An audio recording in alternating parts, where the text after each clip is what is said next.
being our budget retreat part 2. Yeah, that's call to order. So I call it to order. Let's get right into it. It says that Samantha's going to talk to us first about credit card fees. Good morning, everyone. So the board voted last year that we would be offloading the convenience fee for credit cards to the residents or anyone who came and paid. That has not taken place yet, which we discovered, which we're going to get it taken care of. We have a couple of different options for how to implement this, and we wanted to get your opinion and approval first. So we can go ahead and make the convenience fee charge for anyone who pays with a credit card. The problem with this is that now that the town of Andrew is not eating the cost of it, credit card companies will increase the fee because it's the residents, so they want to charge them more. Okay. We wanted to try and prevent that, so we looked at a couple different options.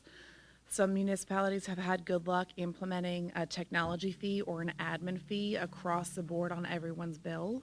This could range anywhere from $1 to $2.50 to recoup that cost.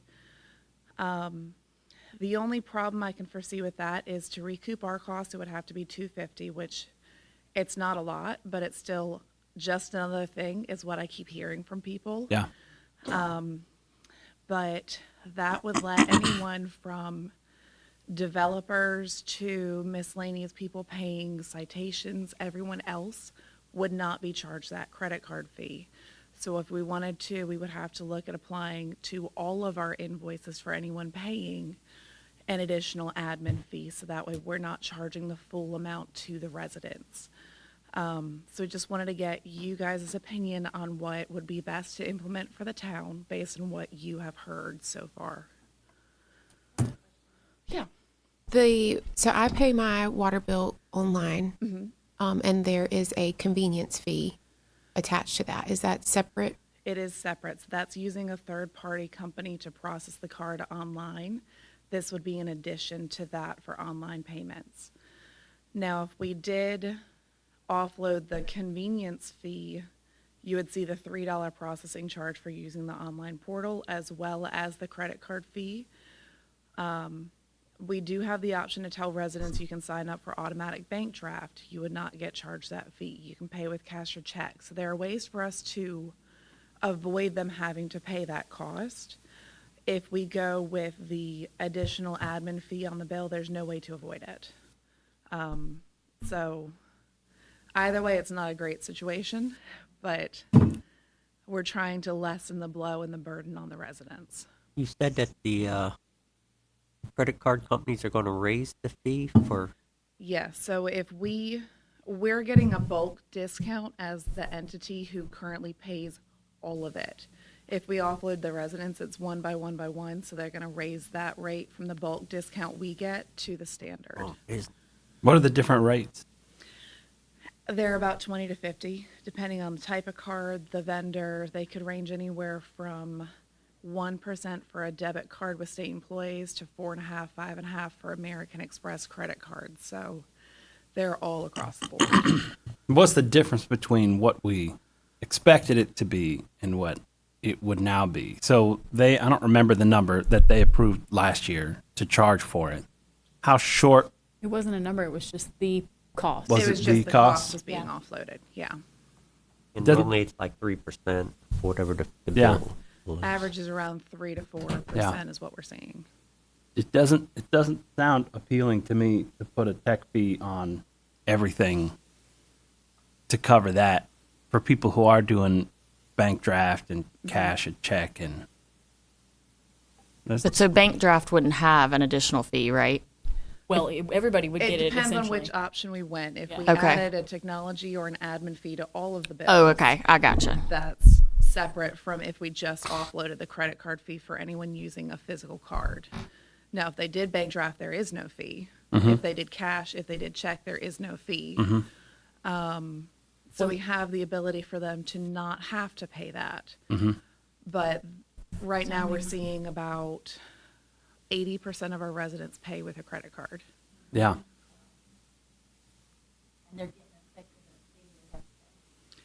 But what you're trying to do is increase. I mean, well, not you. What we would, because I want to know why it wasn't implemented, and additionally, I have no answer for why it wasn't implemented. yeah. We had the same question. Yeah. This was approved by the board last year for this Do you know about coming what budget. time was it at the budget? It was so, at the so it's budget. been 6, 7, 8, 9, 10 months of no implementation. Over a year. It's currently costing the town anywhere from $8,000 to $10,000 in credit card fees Per. per month. Oh.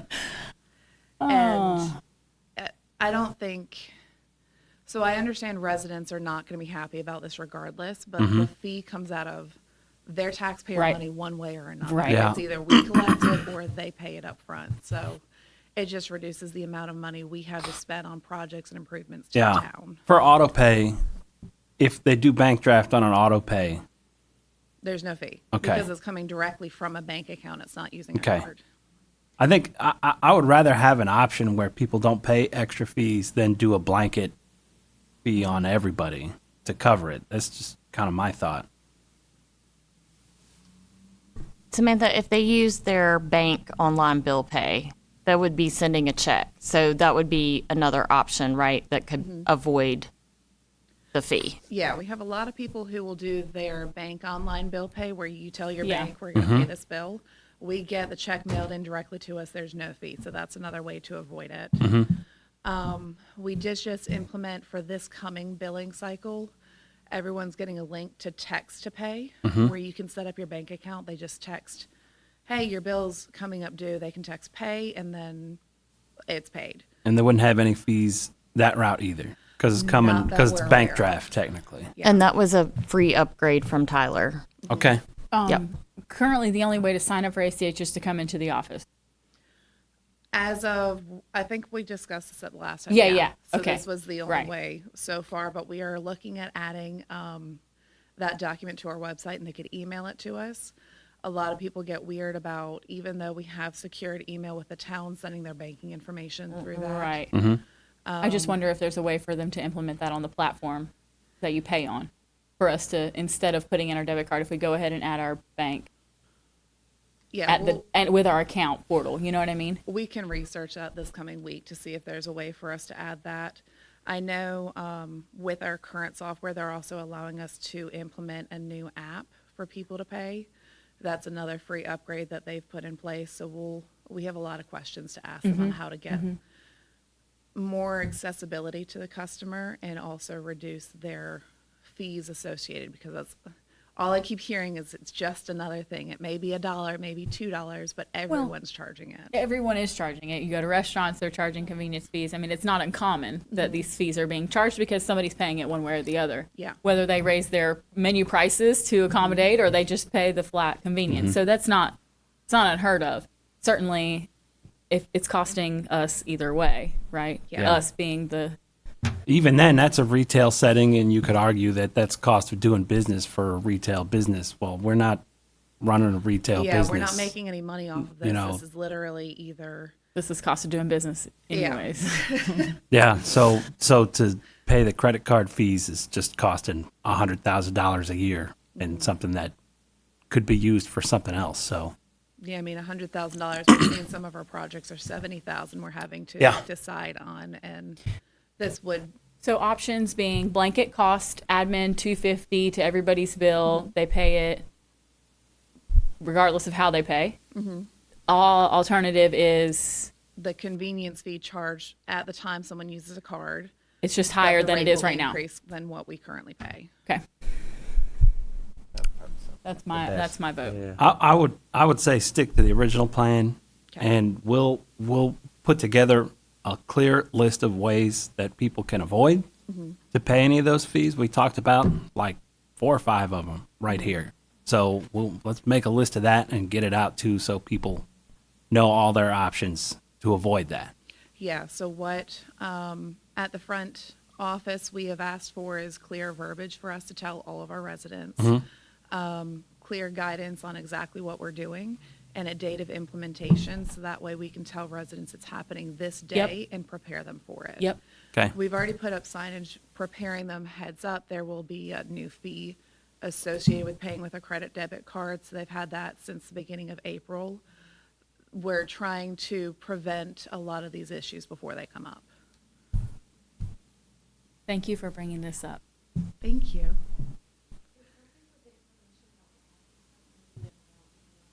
Yes, so the text to pay option was just mailed with this water bill that went out today. So there's a pamphlet for that. We also have a flyer that's going on social media. It'll give more information for them to be able to look into that option. And then once the app will be implemented, I believe it's going to be next billing cycle, they'll get another pamphlet for that. So do you need us to make official decisions right now so you can work with this? Yes. Okay, go through your list of 3 things again. We'll hit them one No, at a it's time. 2. Was Just it 2? two. Okay. Blanket Blanket per option per on charge. everyone's bill, Okay. or the credit card convenience fee where it's going to raise the rate that people are paying, but it's only for people who are using a card. Okay. I make a motion we adopt raising cost per credit card convenience fee in water bill payment. Okay? Pass along to the customer. Okay. Okay. Any discussion? So we're avoiding. I got a question. Does that apply to Parks and Rec registration people that pay with credit cards? Yes. All credit cards across the board Yeah. for everyone. And to be clear, this would avoid the blanket Correct. fee for everything. Yes. All right. Any discussion? Cash, check. Yeah, there are other options for them. Okay. All those in favor, raise your right hand. All those opposed? 3 to 1. So that's what we're going to do. Okay. Next, you need an implementation date, right? Yes. Okay. So we'll come May 7th. Do you want me to have an implementation date, or do we want to have just an email? Do you think that's enough time to? I'm sorry, do you want me to propose an implementation date on the May 7th Yes. meeting? Okay. I think that would be good. Okay. Okay. That's good. Thank you, guys. Thank you. All right. Derek, you're up.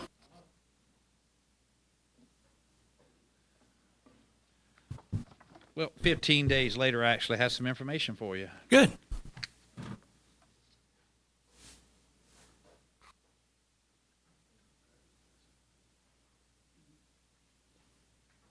Thanks, Derek. Sir.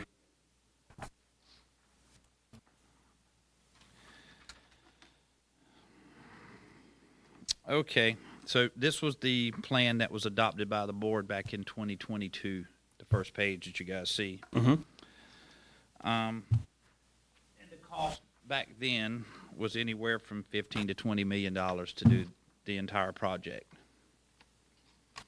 So, as we've moved forward over the past 2 years, we have decided that we're going to try to do this in phases to kind of lessen the burden of the cost for the town and the taxpayers. If you look at the next page I gave you, this is what Withers Ravenel sent to me and Elizabeth on April 15th. This was the preliminary site plan for phase 1.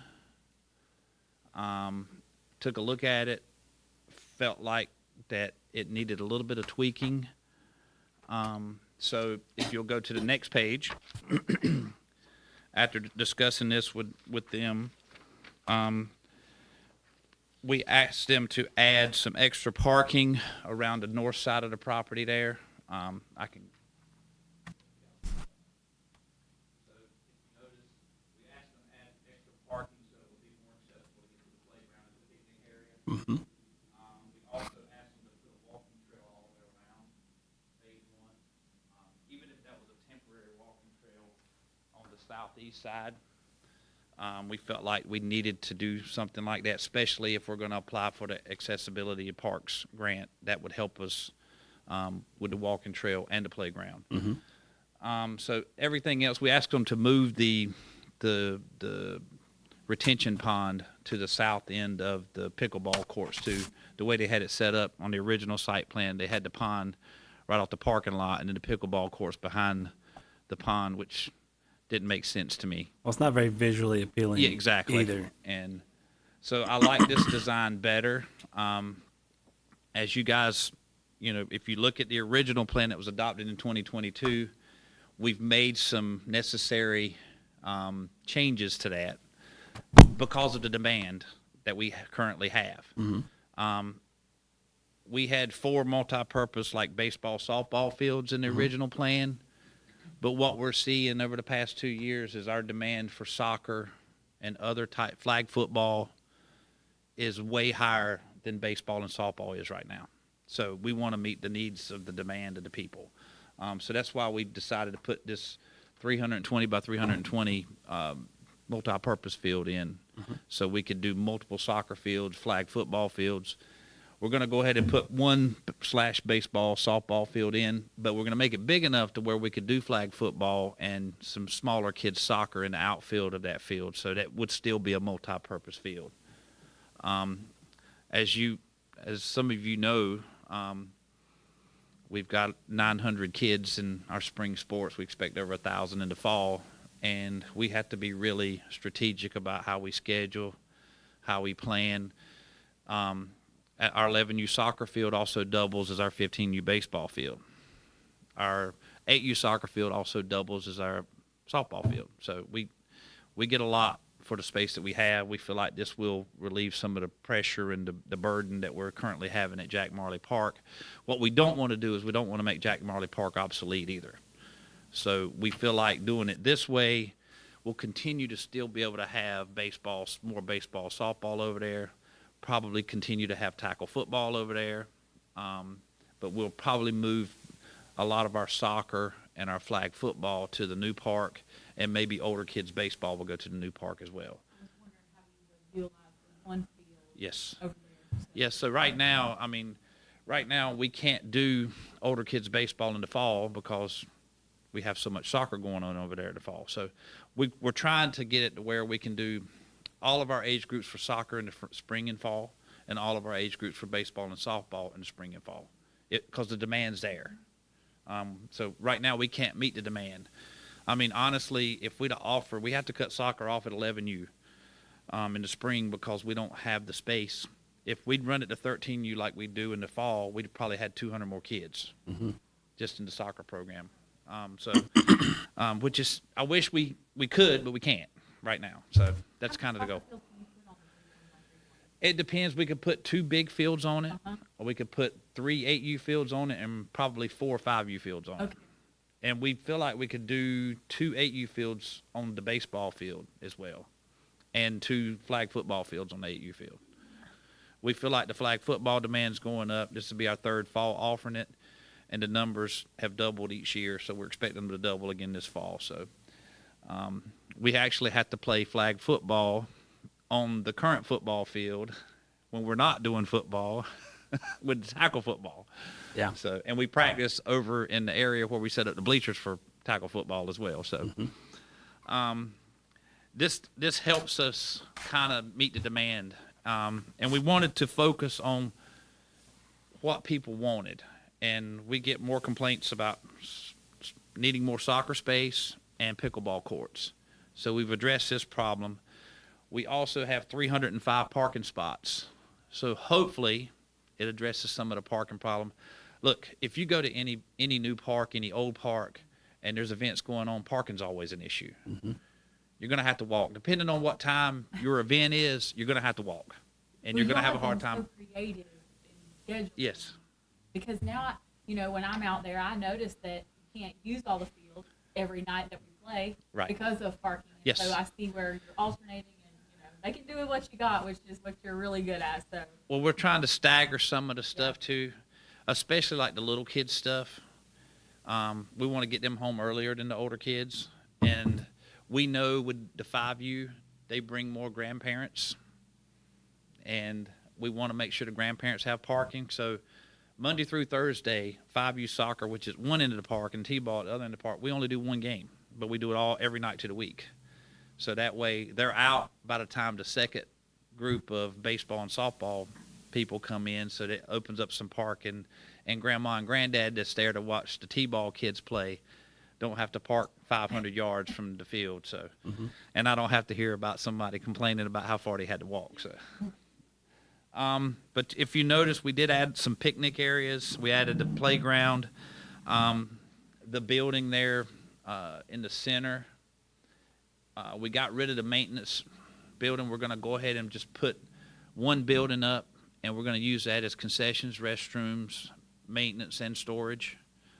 We'll probably do a small office in there, but nothing real major. But we felt like it would be more cost effective just to go ahead and have one building that served the purpose for everything instead of doing two separate buildings. Any questions so far? Well, I have two questions. This should be real easy ones for you. Okay.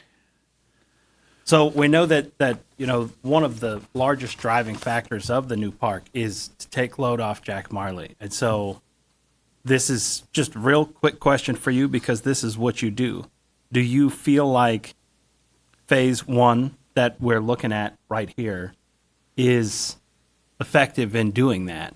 I do. Okay. That Because it was- sounds like, when you just look at it, it looks like two fields, but then you talk about, well, that field's actually 2 Yeah. to 4 fields, and that one could be two Right. different fields. So And that that's sounds what we great. wanted. Yeah, that's why we decided to eliminate that quad baseball, softball, Yeah.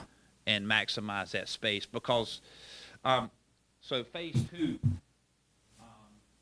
if you'll go back and look at the original plan, there's an area down here that we had two multi-purpose fields in the original plan, and we're thinking about maybe making this area here a small baseball, softball field, like a 12U, 10U type field. Mm-hmm. And then down here, at least putting one more multi-purpose field in, so we could do possibly tackle football, possibly over kids soccer, because the demand's only gonna grow for soccer.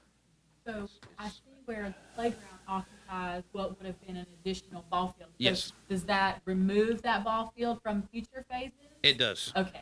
It Okay. does. And does this include I know that it doesn't include it right now, but will it ultimately add on the splash pad to Yes. that area? Yes, everything else in the northeast part of the property Yeah. will remain the same, including the extension of the parking lot that goes all the way around the northeast side. So you got a dog park over there, you got splash pad over there. I would like to maybe put like a picnic shelter over there eventually too for phase two. Like closer to, I know he's got a picnic area down in the middle of the property for phase two, but you want the picnic shelters to where they're accessible and you Yeah. don't have to walk 150 yards to get, especially if you're having a picnic and you got coolers, you got, Yeah. And you're Supplies. wanting the splash pad and you're wanting yes, to sit exactly. and watch. And that was kind of our point with the parking on the north end. We wanted to make sure people didn't have to walk too far to get to the playground and or the picnic area. Well, that was my second question. I think you answered it already. Is this a growable plan? And it sounds like you've already Yes. got that all Yes. figured out. Yeah, the goal would be, add another baseball, softball field, probably a small one. Yeah, it would fit and then there add perfectly. at least one or two more multi-purpose fields that we could do soccer, flag football. We could even do t-ball on it if we had to. I mean, yeah, and like I said, what we don't want to do is we don't want to make Jack Marley Park obsolete either. So we've got a lot of baseball field space at Jack Marley Park, softball field space at Jack Marley Park that we could continue to use. And if we put too much baseball and softball at the new park, then we're like, well, let's play this at the new park and don't worry about Jack Marley. And we don't ever want to do that. Yeah. I mean, it's too nice of a park. Jack Marley has taken a beating though. Yes, it gets know, a lot. and so It's it- overused. Yeah, There's no question yeah, about that. yeah. I mean, Ashley, you do soccer. I mean, the soccer field looks like, I mean, what do we do? Well, I mean, it's 7 days a week. People and we've parking got- over on the yeah, dirt, we've- just We've got four 15U baseball teams that practice out there and play. We've got 10, 11U soccer teams that practice out there and play. Yeah. And we could have more if we could get coaches, which is a whole nother rabbit hole. we Can could you go get down. those in phase one? Yeah, I guess my question to you guys is, how can we get more coaches to volunteer? That's our hardest problem right there. Actually, planning the schedule is easier than getting coaches. And Wow. planning the schedule is hard. One of my favorite parts about the original plan was the extensive walking trails Mm-hmm. throughout. And so I really liked that they weren't going to clear cut everything, that they were going to keep some trees and add walking trails Yes. throughout that. So that's also still like long game in the goal Yes. is to have that. Yeah, basically the entire perimeter of the park, we want to be able to have it accessible Yeah. to walk. It was so and, nice and that accessible for special needs. Yep. You know, and have some lookout areas, some bridges Mm-hmm. with the wetlands areas. And that's something we And that's talked going to still about. be involved. We Yeah. haven't taken any of that out. Yeah, yeah. The only thing that we've removed right now is Is- we've removed the maintenance shed, Mm-hmm. and we've removed one of the fields. That's it. Everything else Yeah. is kind of, we've moved some stuff around, Mm-hmm. but that's it. Everything else is going to stay the same. Because we've got grant opportunity we talked about potentially in some of that wetlands area to develop Yes. the walking trails independently. Yes, we do. Okay. Which is cool because we don't necessarily have to plan that into a phase. We can pursue a grant and hey, Right. we're building walking trails. That's exactly right. so let's talk dollars Yep. then. Now the most important part of this. Okay, so you got two copies. You got the original copy that was sent to me and Elizabeth on Tuesday afternoon, late Tuesday afternoon, and then you have another copy with the second copy is some investigating and some tweaking that I did with some stuff that I'm familiar with. So I'm not real familiar with, the due diligence part, the startup part, the general improvements part of that I am.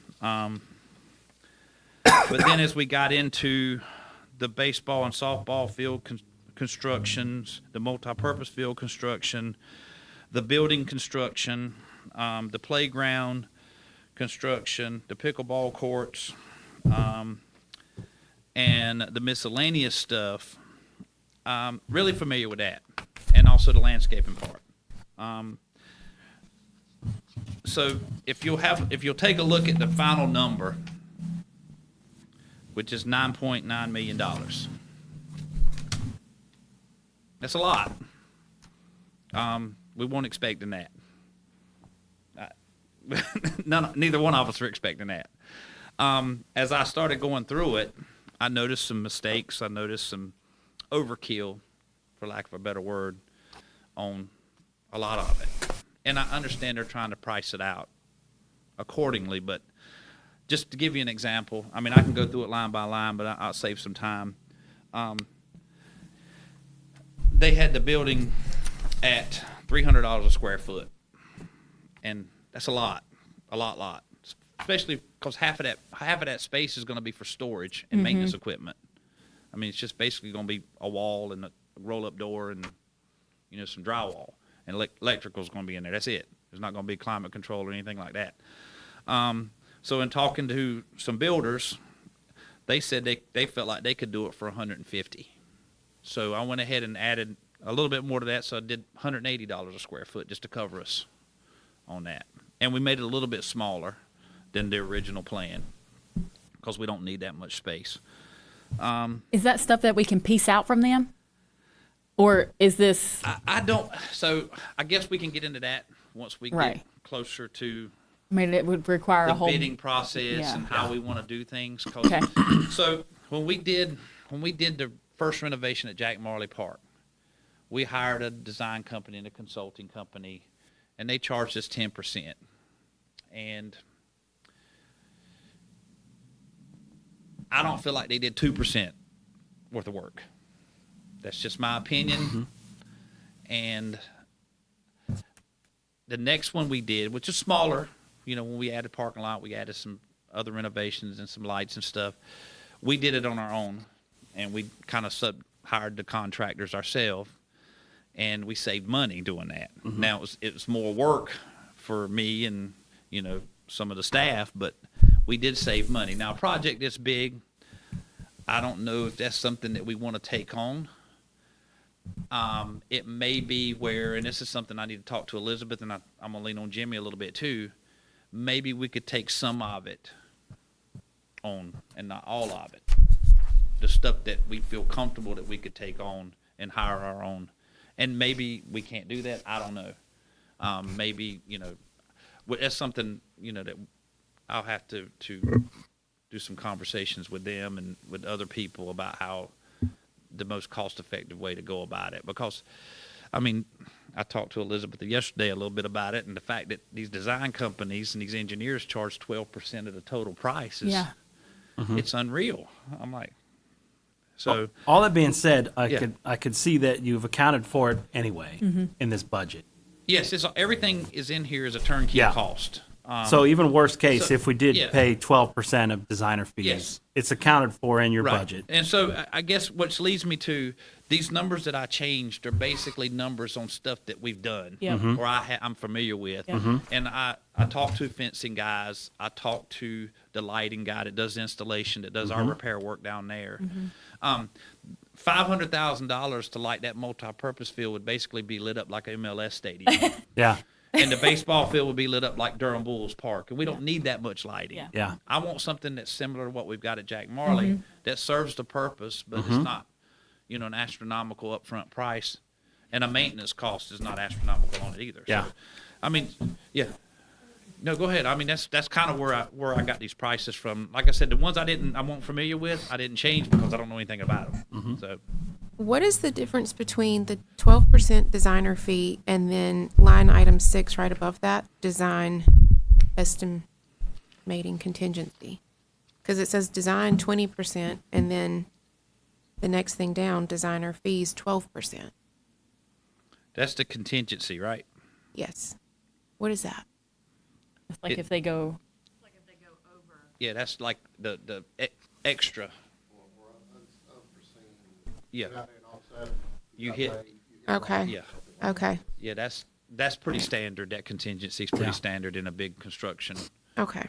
job. the due diligence, I see it's on all 110 acres. Is that something once it's done, it doesn't expire? Or is that done again when phase 2 comes and done again if there's a phase 3?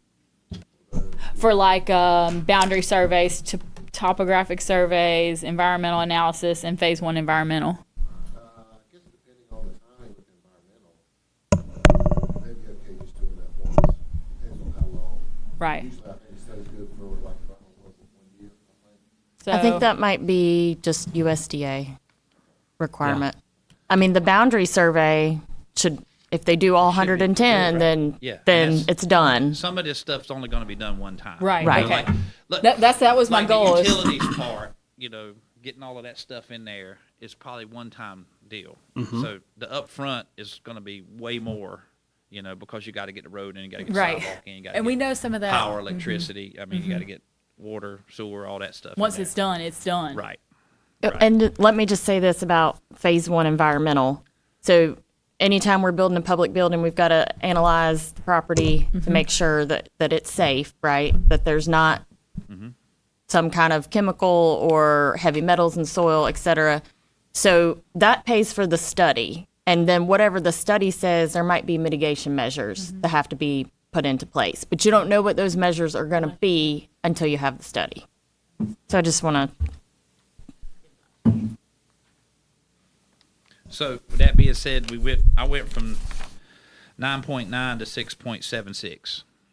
That's a big difference.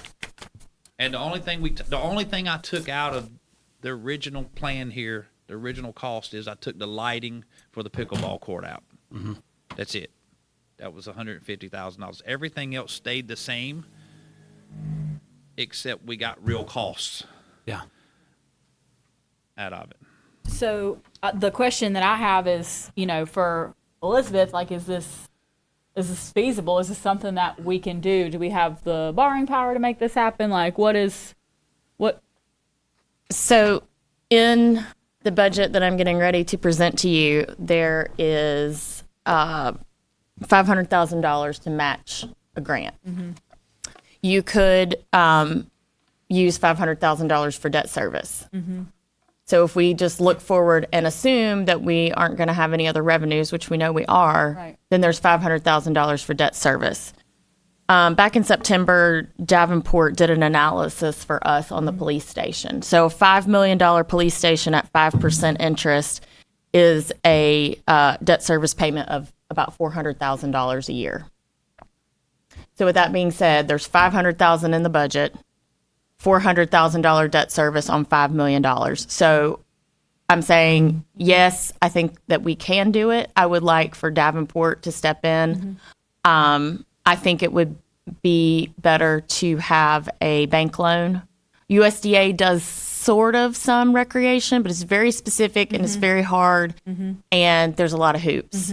And so I think if We know that from the police station. yes.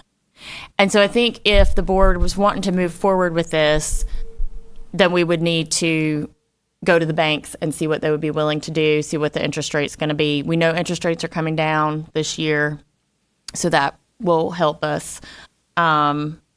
Also, due to the fees that we collect on new development, Derek's got $332,000 committed fund balance that's to go towards parks.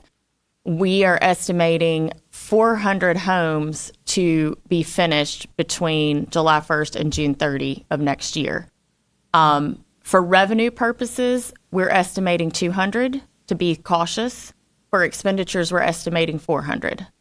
So we're accounting for $200,000 in park fees that's going to be collected in the next year. And that's if the board approves raising it to $1,000 a lot, of course. So I say all that to say we have money in this budget that could be transferred to debt service. It could be used to match a grant. And then we have some savings that we have accumulated due to the park fees that we collect. I think our feasibility in terms of getting a grant on phase one are less likely because it's more infrastructure related and, you know, developing the land. Whereas the Part F is more like amenities, right? And so, So, two things, or three things. Our track record's really good on Part F. And the fact that you guys are saying we're spending $6+ million on this, you guys, supplement it with 500,000. The fact that we've got pickleball courts, we've got a walking trail, we've got a playground, we've got multi-purpose field. They don't like parking lots right. and driveways. But there's Lighting, there's plumbing. plenty for them to sink their teeth into I here. feel about 90% sure if money's available, and I don't see why it wouldn't be. It's based on housing permits that the state gets. I feel really confident that we would be able to get one in May of 2025. And we So haven't. We can't do both. What you're saying though, we can't commit the 500 for a grant and commit it to debt service. Right. I mean, you could make that decision, but we would have to cut in other areas. Right. But if we Yeah. got the loan and moved that money to debt service, then we could use loan proceeds as the matching for Yes. the Part F. So we wouldn't lose the Part F. And we potential. haven't gotten a Part F since. 2010 or 2011. Okay, so they like to see, like if you just got one in 2018, then your chances are not going to be as great as. You want to spread it around. That's right. Yeah. But just committing to this project improves our chances with Yes. the Part F anyway. Yes. I mean, we can't apply until they know that we're funding it. Yeah. Right. That's Yeah. the bottom line. So what I'm hearing is we don't lose. We still are going to pursue the Part F. But instead of holding that 500 to match the Part F, we move that 500 to debt service. And then our loan proceeds would be what we use to match. We still could get 500 from Part F. That's not. I think what I'm trying to say is there's $500,000 in this budget, and so Yeah. you can either match the grant Yeah. or we can go get a loan. Yeah. Yeah. Okay. It's not. But we both. can't do both. Right. So- we could apply for the grant next year. Well, Or, so like, the the- plan is to apply for the grant in May of 25. Right. Yeah. I don't know at what point they are requiring you to give the match. Right. If it's So right off the if it's bat in or- 20, if it's for you don't fiscal, have to give the match until you complete the project, as far as I know. okay. Well, so with that being Now, said, you do have to pay for the work up front, okay. and then you because turn they're into not going to give it to you unless they know you're going to be able to pay for it Yes. anyways. So yes, we can start the project Yeah. and then apply for the grant. Yeah. And we can apply for the AP grant and the Part F grant at the same time and have both of them open at the same time. We did find that out. And also keep in mind that we have to go to the LGC and they have to give their blessing Yeah. on this. And they have to do that for the police project as well. And so we're working with Davenport right now to get on the schedule for, I think it's like August, September with LGC. Okay. And part of my what I'd like to do is I'd like to negotiate that 12% fee, and I would also like whoever we hire to do it to throw in the Partif grant assistance in acquiring the Partif grant as part of the 12%. Because that's something Withers has experience with. Absolutely. Yeah, we spoke to them about assisting us with a Partif grant whenever they're ready to do that. So I would like that to be thrown in and not get an extra cost on that as part of the 12%. Where does the Campbell Street extension factor in to the budget? Are we already budgeting to develop that outside of these numbers? What do you mean? Do you mean construction of the road? Yeah. Or do you mean construction of the road has not been factored into this estimate before you or into the budget? Okay. The sidewalk, half of the sidewalk is in the budget. Okay. At what point do we need to budget paving Campbell to get to this part?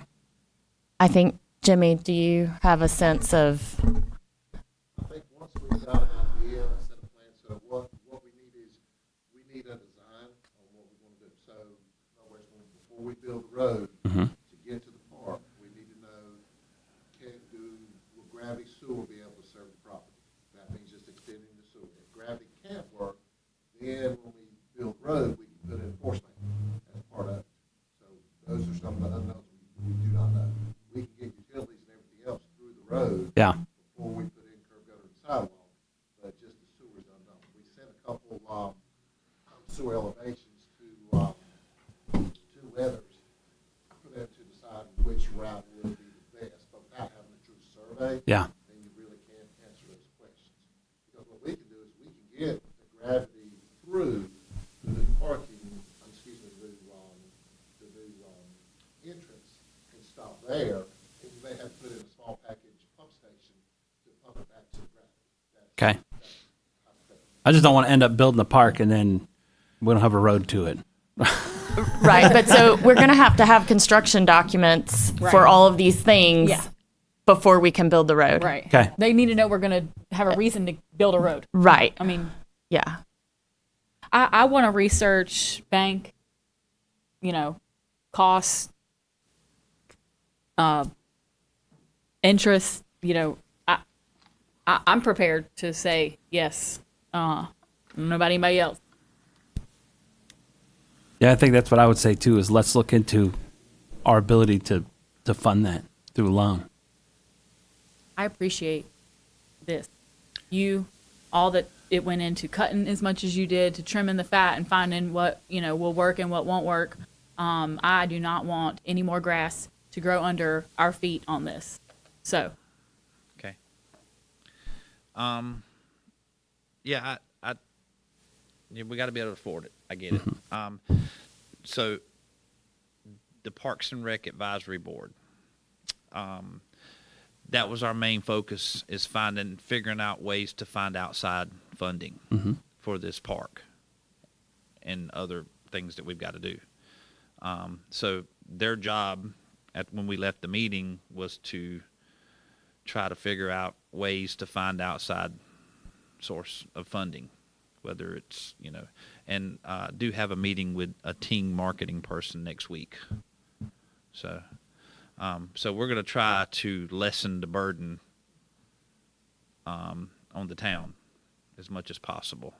We're going to try to exhaust every opportunity that we have. One thing to you guys, part if it does not hurt our chances, and part if we get letters from our state representatives as well, that always helps. So I'm anxious. We meet again in June with the advisory board. I have not sent this to them yet. I was waiting for you guys to move forward first. But as soon as you guys move forward, I will forward it to them and let them know that they have you guys' blessing on this. So, Yeah. Anything else? I think that's where we leave it for now. You guys are all right with it, let's find out how much we could borrow responsibly to pay for it. Thank you for looking into this Thank and you. not just Thanks for the time. taking the numbers. Yeah. and It's saying you- important. It's Yeah. important. To me, it's important. To the town, it's important to that we get this done. Yeah. All right, thanks. Thank you, Derek. Thank you.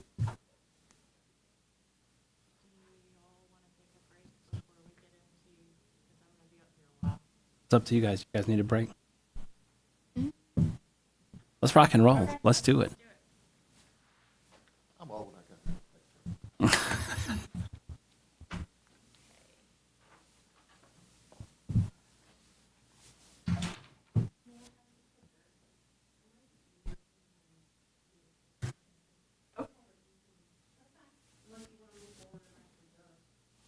We'll try it. Okay, can you go to the? Thank you all for being here today. It's a big budget. We're a small town, but we're a big town. We're growing. We have a lot of needs. I don't care how big your town is. There's always going to be more needs than there is resources. That's what our staff has tried to do, is to give you as much information as possible to help you prioritize what our community needs. So at a glance, the budget's balanced at just over $8.8 million. The recommendation is to keep the tax rate at 49 cents. A building inspections department has been created. Our ad valorem tax revenue increased just over $800,000. Sales tax is trending up at about 9%. In the past, basically from 2020 until last year, we were seeing 20% growth every year. And so that, when I say it's moderating, it's like going back to normal. It's not that at post-pandemic craziness that we were seeing. There are a lot of capital improvements in this budget. So Fund 10, that is our general fund. That is the fund that we operate out of, that we pay salaries, that we do projects, all of those things. So $8.8 million, it's an increase of almost $2 million over the current year. This is due to growth from new homes and businesses that have been added in Anger, as well as the revaluation in Wake County. Parks and Rec fee has never been budgeted, as far as we can tell. It's never been a line item. It's kind of been lumped in with permits and fees and then taken out on the back end. And so we are trying to be more transparent and track that revenue. So I did talk about, for revenues, we projected 200 homes. For expenditures, we projected 400. That's to give us a cushion just in case, all those homes are not going to be finished by September. So they're going to trickle in every month. I think we're at about like 20 to 30 COs a month.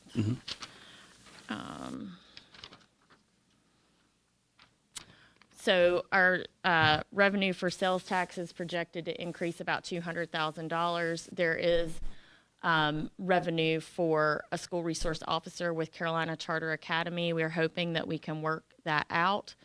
So they would pay the full cost of salary, benefits, and I believe I said to Lee that they need to pay for the car too.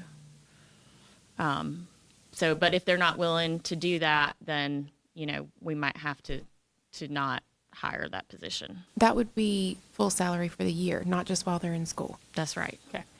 Yes. So next we have the general fund revenues line item budget. I know this is some of y'all's first time. I'm not sure if there's anything specific that you'd like for me to highlight. The building permits fees that I estimated is a little bit lower, and that's just due to the fact that the building permits fees that we've collected, almost $500,000, some of that is Parks and Rec fees that hasn't been yet transferred to the correct line item.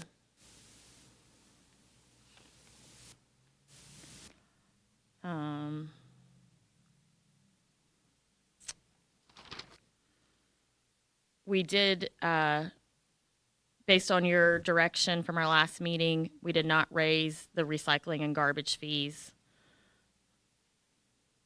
There is $100,000 of fund balance appropriated, which is to go towards park, either debt service or grant matching.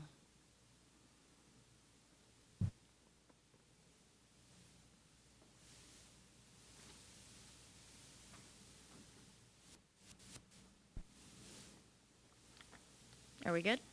Yeah. Does anybody have any questions? Okay. So for expenditures, this just highlights throughout the whole budget, a 3% cost of living is proposed with a 4% merit. The employee would earn the merit increase at their anniversary. So some people's anniversary is August, some people's anniversary is May. So Elgers is our local government retirement system. They increase the rates that towns have to pay every year. So for law enforcement officers, we have to pay 15.1% towards that individual's retirement. And I don't remember the general employee right off my head, but I think it's 13.6%. So that's an increase that we have no control over, and it comes down every year. So just want to make you aware of that. Our health insurance cost, we're projecting a 10% increase. We don't get those final numbers until much later in the spring. And so some of these, like the health insurance number, will likely change. I'm hoping that I have projected enough that will be good. And our property and liability insurance and workers' comp insurance, those renewals, the actual cost does not come to us until probably June. So I just say that to say, I have talked to people and gotten information to project what I think the increase is going to be, but I don't have an actual firm number, and no town in North Carolina has a firm number. So we've been working with Nancy from Central Pines, and she proposed a non-departmental budget. And so this is a budget where all employee appreciation comes out of there, all cell phone stipends, all cell phone payments, and longevity have been moved to that budget. I was surprised to learn that not all of our department directors have a cell phone.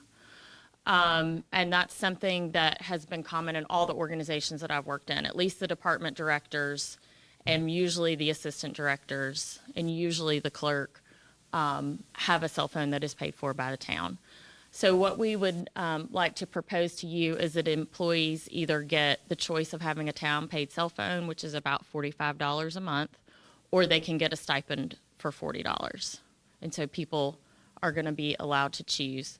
None of the police, well, not none of, so the leadership in police have town cell phones, but the officers do not.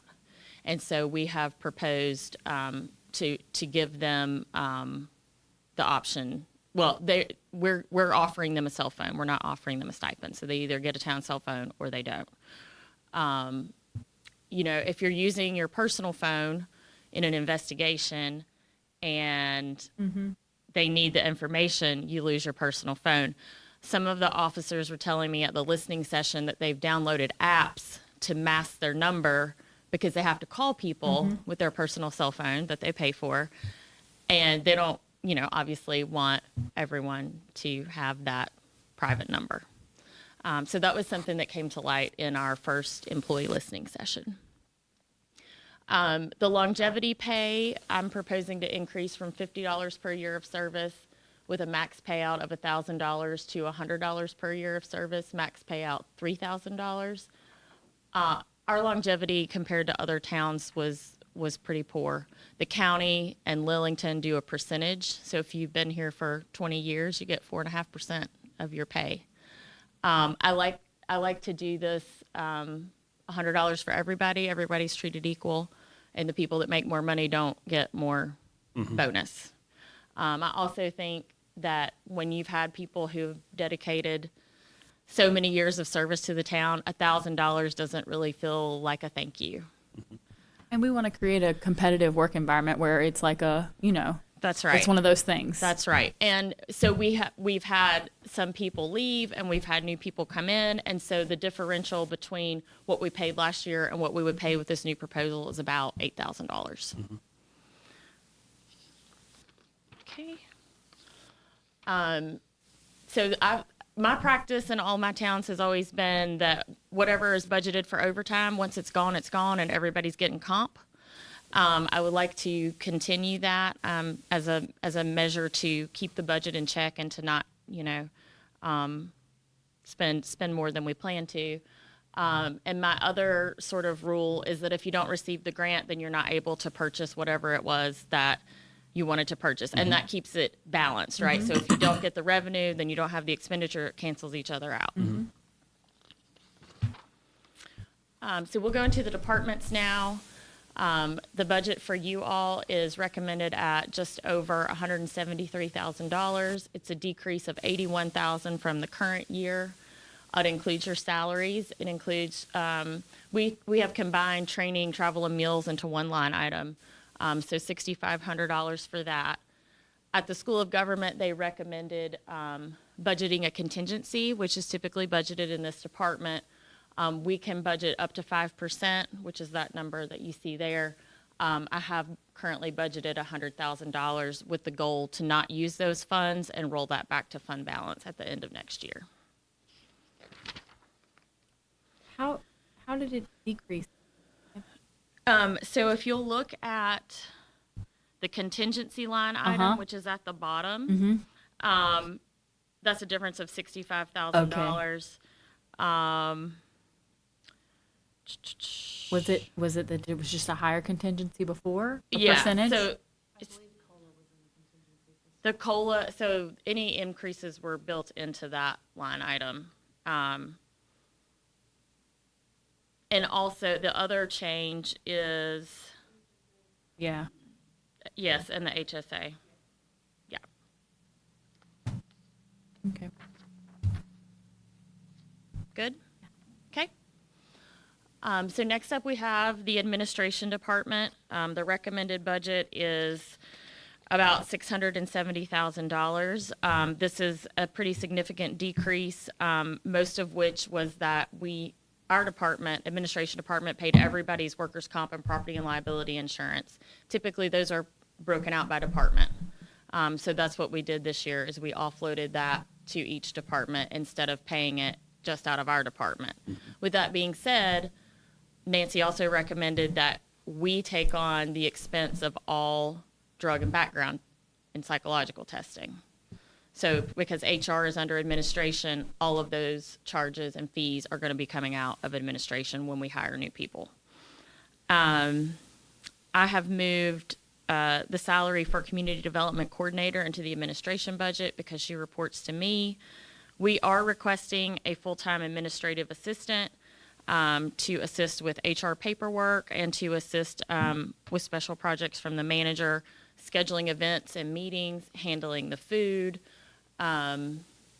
We have a lot to keep somebody busy. And that's not just a straight HR position. That is just an assistant. It is not. So we're calling it a HR administrative assistant because they're going to be handling some of the routine paperwork. So anytime somebody is hired, their salary form and information that needs to be entered into Tyler. So if you all approve the COLA, the salary schedule has to be updated. So every time things like that individual will, under Veronica's guidance, will handle those items. Veronica is going to be doing higher level things like helping us update policies. She's still going to be managing all of the workers' comp claims, but this person can be a backup. So like right now, if Veronica's on vacation and there's a workers' comp claim, guess who gets to do it? Which I don't mind doing it, but we need more, we need more than one person that can do those things. Yeah. We're also requesting a part-time administrative assistant for community development to assist with the events and setup. And, it's in the age of COVID, in the age of all of us are caring for parents or caring for children, it's a good idea to have someone that can step in should someone be called away for whatever reason. Okay? Is that something that someone from the Community Development Board can do? Could do for free. Well, I mean, they volunteer to be on a board to serve the town. So They if do. some of that is managing events, then They do. why be on a board you don't want to contribute to? Absolutely. Just a thought. We have Just a we thought. have very dedicated volunteers, but if you're a volunteer, you're a volunteer. Yeah. So you don't have. What is the consequence? It's at will. Yeah. What's the consequence if you don't show up for an event? So my stance on that line item, just to get right down to the bottom of it, is I don't mind to have some budget in there for staffing and community development. I don't know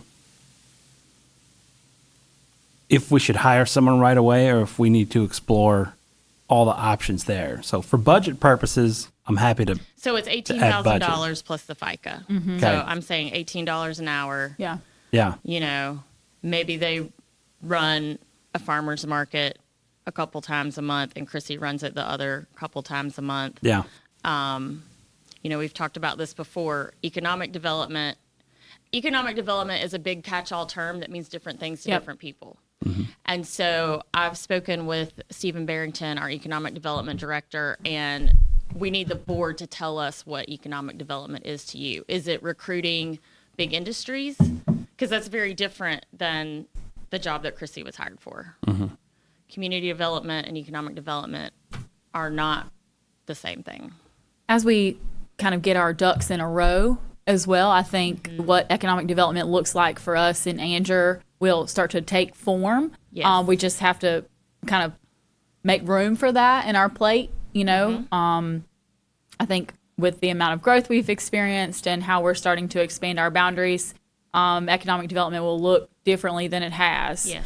Additionally, we have a great economic development group with Harnett County that I Right. think needs the opportunity to come in and tell us what economic development looks like in Anger as well. And you are in leadership Harnett with Stephen Barrington, so I think that is going to be a great way for you to build that relationship. I don't think that that's necessarily something we need to staff. I think that Stephen is relatively new to the role, and the county I came from, nobody had an economic development person on staff because the county was so good. And, I think we need to give Stephen an opportunity and not spend Town of Anger dollars when the county has this dedicated department that's supposed to be bringing industry here. So if we leaned on the county for business growth, economic development, then our budget in community development alone would be over 100,000 between salary and benefits and stuff like that. I'm not sure I understand the question. So Chrissy's salary, Salary, and a benefits, part-time and salary and part-time. benefits. And if they were not doing economic development and they were only doing community development, then what do we define community development as? Is it events and social media? And is that a six-figure investment? I guess would be my question. That's all that position was doing. Or would it require an assistant if we were saying, okay, don't worry about economic development. We're gonna get that. So if you're saying that you're going to take the economic development piece away, then I don't think that there's a need for an assistant. But if you're saying, I want you to, Well, go ahead. No, I think where I'm pivoting and to say that we don't need an economic development department is more or less that Chrissy is available to communicate with Harnett County Economic Development. Right. Not that we staff one person that's goal is economic development, rather giving her the opportunity to be an advocate for Anger Right. on behalf of economic development. Whereas a part-time assistant can be in the office or be near when she has to be far. Because I think, we have made a goal of like investing in our employees and pouring into them so that we can retain and grow loyal employees because we were taking a great stance in, employee appreciation and things like that. I would rather pour into someone's ability than limit it. I don't know that it's to say that she doesn't need to do economic development. It's like what that looks like. I think I've just been kind of confused. I mean, I read through the job description of her role, and I read it again this morning. For me, what I've seen, and I know she's been here a limited amount of time, and so there's not a lot that we can even look to, is community events. Unless I'm missing something, I've not seen any economic step towards economic, and maybe So I don't all of that stuff is understand in the what. background. All of that is conversation. All of it starts with a conversation, and you're not gonna. We don't have inventory. Okay, how are you gonna attract a business if there's not available land for sale? If there's no shell buildings? I mean, I could not recruit an industry here, and I've been in local government for 7 years. It is an incredibly specialized field. And I don't know. I think it seems like the board wants a lot of events and a farmer's market, but then you want all these other things too. And so, when you spread everything out, it minimizes your results. How many events are we asking for? Well, you all approved a schedule in December. Which was like 10. Plus, she's mentioned doing farmers market every weekend just in the Depot Square instead of a committed Instead farmers of market, building a building building anything yet. like that. Just having it in the Depot Square. She's been working pretty extensively with Red Barn on some things, but I'm not taking away from what she's done. Yeah. I'm just confused about what's and happening. I think the most important thing that we can do is to have Stephen come and tell us where the deficits are and where the opportunities are, and for you all to then tell me so that I can tell Chrissy we want this.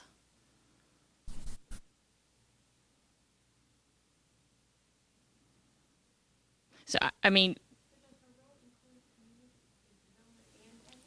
yes. That's the position They currently. combined, so the last board, as I understand it, wanted somebody to, like, from my perspective, recruit businesses into town, but also wanted someone to host the events that showcase the town.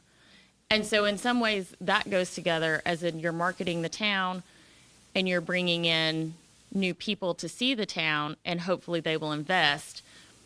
But it's not the same thing as going out and getting Fujifilm like Holly Springs did. Much, much, much different.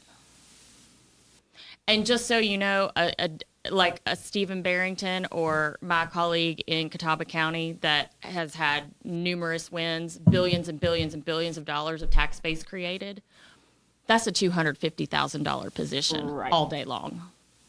All day long. I think we need to talk to Stephen Barrington, and maybe it's on us to clearly define what our expectations are in each one. And in the interest of getting and retaining high-performing, high-quality staff, which is what we're trying to do in every department, is to get them and keep them. We need to define what we want out of that department, because that community economic development is very important right It now, is very especially important. with what we're going through. I is think we very need important. to define what we want, and then we need to make sure that we are getting it the right way. I mean, as a steward of the taxpayer dollars, we just need to make sure that we're getting back what we're investing, and That would be very helpful to me. yeah, I can understand it. Yeah, It's always got this air of mystery around it. So it does. All right. There's a lot that happens that you don't see, like you said. There's a lot that is built on relationships and communication, and not stuff that's outwardly exposed. Right. So Because if I came to you every time there Yeah. was a conversation between me and somebody or Chrissy and somebody, Yep. and like we talked about whatever, and then you're like a month later, well, why didn't this happen? Right. Well, it was just a conversation. Like you can't get from conversation to finished product in 3 months, 6 months. It takes a long time. Yeah. Okay. I'm gonna keep Okay, that thought, can we? please? So I'm not asking you all to make any decisions. This is not the manager's recommended budget yet. That comes on May 21st. So at that point, you will tell me, you can tell me to cut stuff today, but I'm not asking you to say yes or no necessarily to every That's fine. proposal. Okay. So other considerations for adding the HR administrative assistant is that we previously had a full-time human resources director. The position was eliminated, so duties were added to finance and to the administration departments. That is a typo. It's 7 positions. So Right now, Veronica's going to have to recruit for 7 positions, create all the salary forms, add all the folks to the benefits. So that is the justification for asking for the HR admin assistant. We do have a proposal for a compensation study from David Hill. It's $5,000. I've worked with him before. He is very, very good. He is a retired county HR director who does this probably for fun, but as his retirement project. As the town continues to grow, we will continue to get questions and concerns. I love talking to our citizens, but I don't feel that I can give them the service that they need with everything that we have going on right now. So what I'd prefer is to have the administrative assistant to speak to them and find out what the issue is and help them resolve it if it's not a high-level issue that needs my attention. Yeah. What's that salary? 38 something.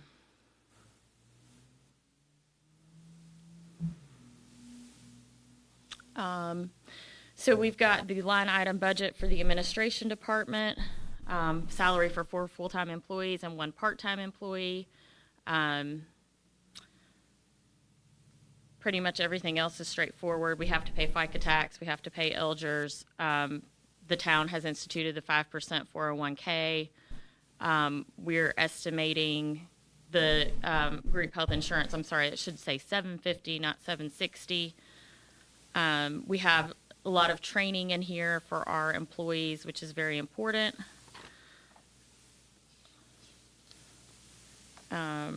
As I said earlier, we've moved all the drug background and psych evaluations for all departments to our budget versus charging the individual departments.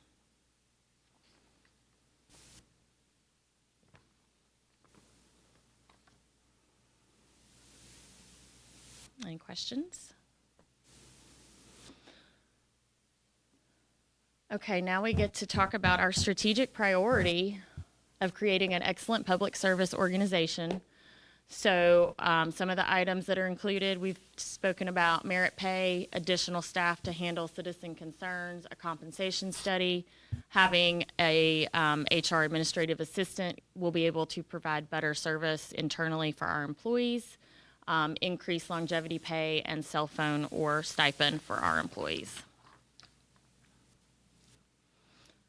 The finance department recommended budget is $323,000. This is a slight increase, mostly due to contract services. There were several things that resulted in cost savings, which was that we had employees leave, new employees who are not making quite as much.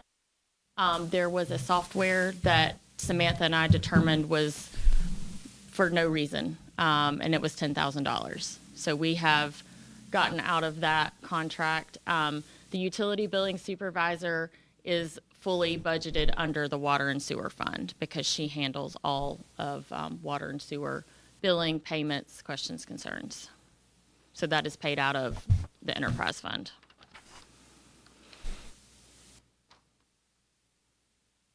So we have in your finance, we have the audit is budgeted, bank fees, which we have to pay,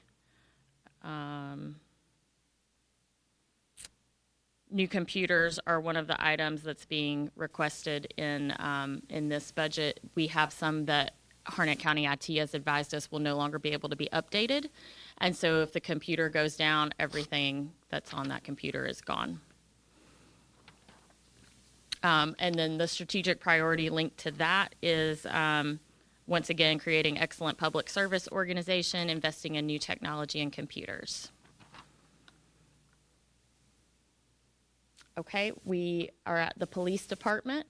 The recommended budget is just under $3 million. It's an increase of about $500,000 over the current year. So there's several items that we're adding to hopefully help address some of your strategic priorities. The contract for animal services increased $13,000. They estimate that they spend $446 on every animal they pick up. And that was a little bit of a surprise to all of us, to all of the towns. Yeah, because Andrew wasn't the only one that incurred an increase. So, not Coates, Lillington, Anger, Irwin handle contract with the county, and so originally, Irwin and Lillington's was going from 12,000 to 40,000, and ours was going from 12 to 25. And they were able to negotiate. Irwin and Lillington were able to negotiate, so we're all paying 25 now. So in this budget, there is a proposal to have 2 new positions, the SRO, if paid for by Carolina Charter, and 1 patrol officer 1. Additionally, there was a request to have 2 promotions added, sergeant, I believe, Veronica? Yeah. So that is also included to be able to promote 2 individuals to sergeant. We're requesting 2 new vehicles, 6 license plate readers, which are about $4,000, a little less than $4,000 a year. That will be an ongoing expense. We're requesting 5 radars and printers to equip all of the vehicles.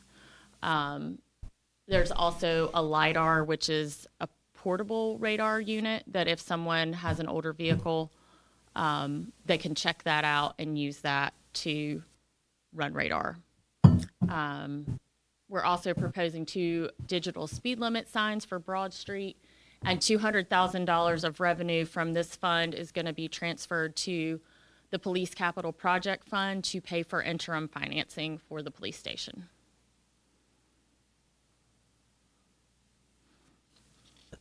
Now let me ask you, I know we're growing and all. Do you think the police department doesn't need more staff? So I ran an analysis based on officers per 1,000. And so the recommendation is 2.5 officers per 1,000. So right now, Dunn has like 4 officers per 1,000, and we're right below them, and everyone else has like 3 officers per 1,000. So that was the analysis that I ran. You know, we don't have the 400 new homes yet, and we know that they're coming. I mean, that's up for y'all to decide. We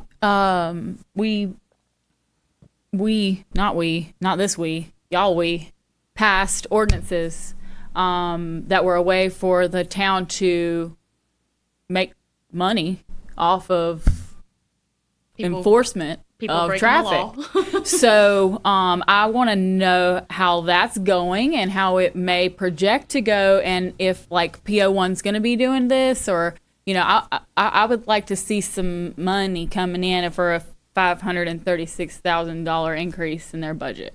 I don't know that I see it, and I'm around pretty regularly, and I see the violations. So I want to, yeah. We've collected $850 since they started doing this. How many of those? How many tickets was that? 17. For whatever reason, there was not a tracking mechanism put into place other than, I think, pulling call logs to see, you know, when a citation was issued and then if it had been paid.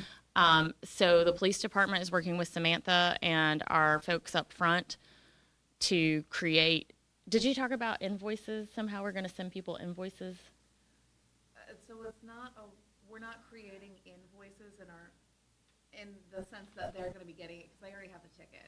It's just creating it in our software once we get that accounts receivable platform up, so we can see if there's a person with multiple violations as a habitual offender or that we haven't been paid for this. So it's a way for us to keep track of the situation, and a report will go to the officers that are seeing it every month. That's 17 tickets in what time window? From July to now. $850. Yes, ma'am.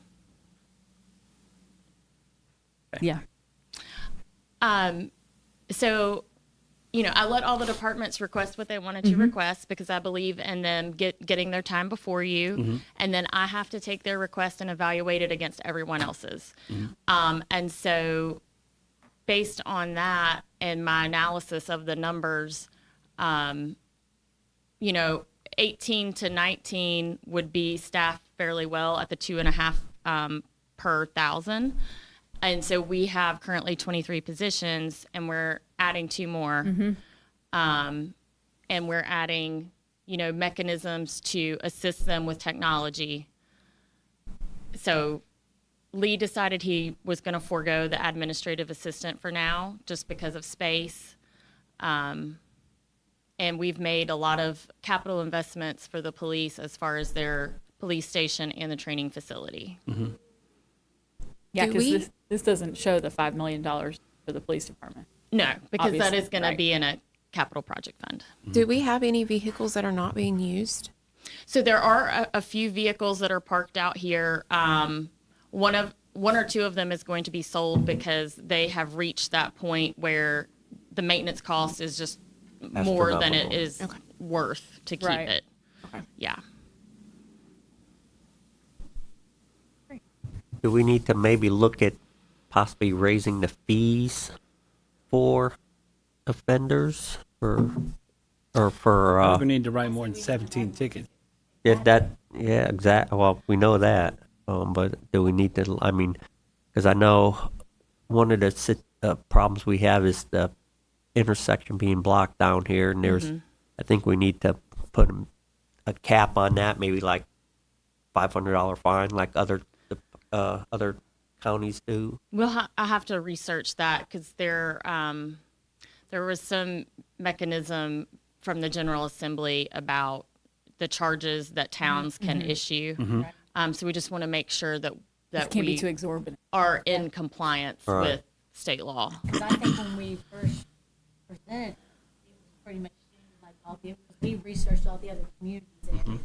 All right. 17 tickets in 1 year? Yeah, That's ridiculous. that is. I don't think I agree. Statute, we can't charge more than $50 per parking ticket for the Yeah. first violation. That's my understanding too. Yeah, Exactly. 50. I think That's fine, we that's got the reasonable. max. Need to write But more I mean, of there's them. enough of them. Exactly, 'cause We see we them. see it all the time. I know. Okay. Okay. So the strategic priority that's represented in this budget is expanded training opportunities. There's more funds for training, and then traffic enforcement equipment for the officers. So we're to planning, zoning, and inspections. Recommended departmental budget of just over $900,000. It's an increase of $230,000 over the current year. It includes a full-time chief building inspector. Did we send him his offer letter yet? Okay. Oh, we have an offer letter going out? Yes. Yay! Okay, perfect. Excellent.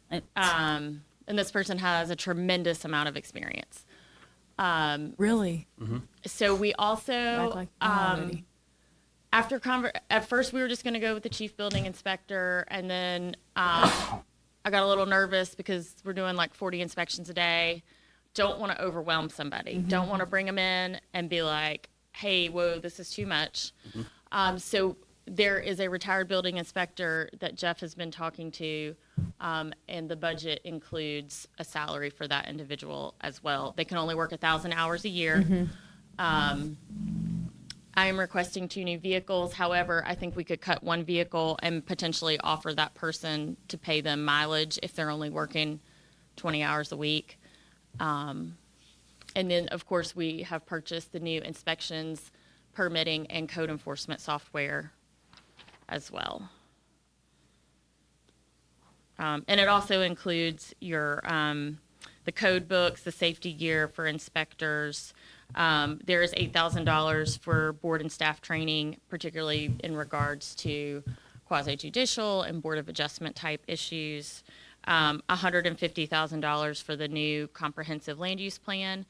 We anticipate that that's on the high side, but we wanted to be prepared to give the town a very, very thorough and very good plan that will last us 10 to 15 years. So when you think about the cost per year, that's not really, if it's going to last you 10 years.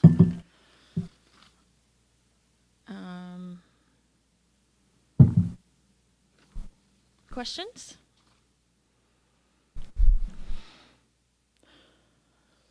So again, our strategic priorities, management of residential growth. We're gonna rely on that comprehensive land use plan to identify where we want growth, where we don't want growth, where we want industry, and then new software that's going to improve efficiency for our staff versus creating a Excel document to have builders pay or to do the permit. People are going to be able to log on to our software platform and input all of their information. And this department generally, one that is bringing in Yes. so much more revenue than it has in the past, especially with a very specific use of it.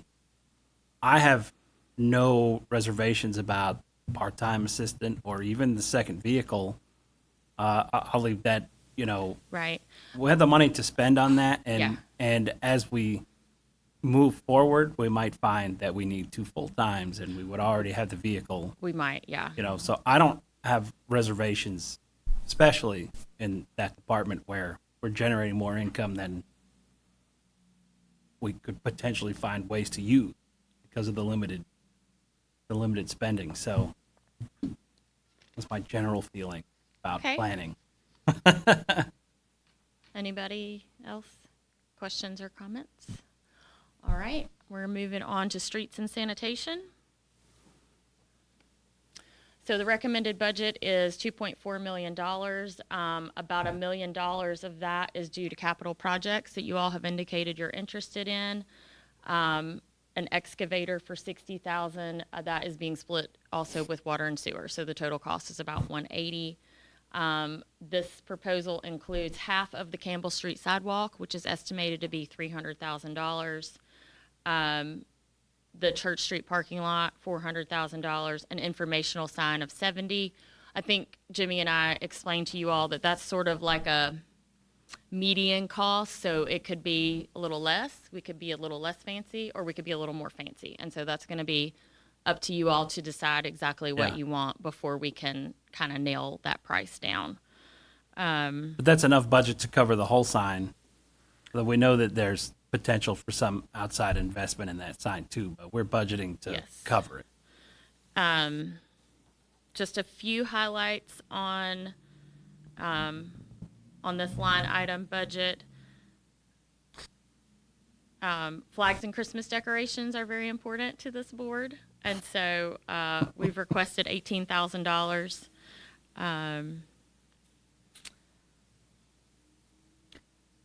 We've got the excavator. We're adding 2 additional trucks and a leaf truck as well, because our leaf truck is pretty much, it has gone through its useful life, and we need to replace that. And people really like having their leaves picked up, and if you don't think so, just let your leaf truck go down and see how many phone calls you get. So I've mentioned this to you. I am not gung-ho about paving the parking lot. I think that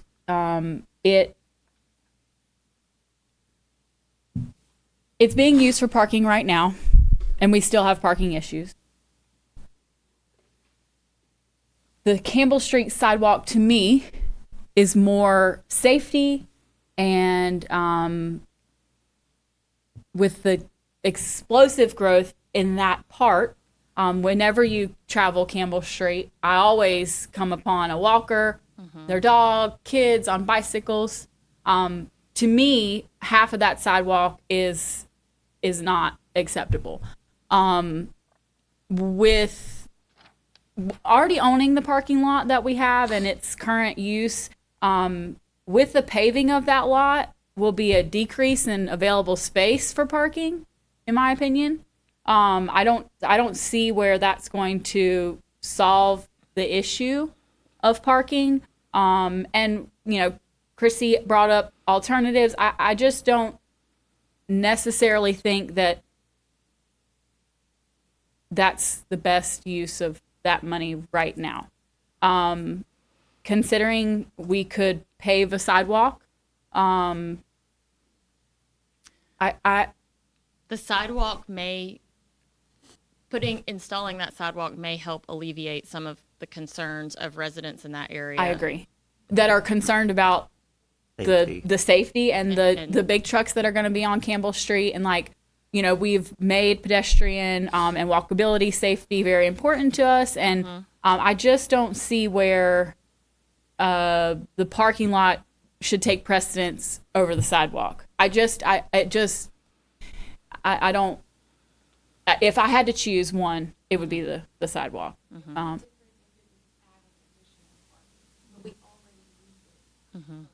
Yeah. And we still have a parking issue. Yeah. I'm kind of on board with that. When I looked at, okay, if we didn't spend 400, what could we spend that 400 on? We could put 3 to finish the Campbell Street sidewalk, which is safety concern, and it kind of helps us with the park project, which is Yes. important to us because a lot of people are concerned about safe access to the park, and that turn is bad.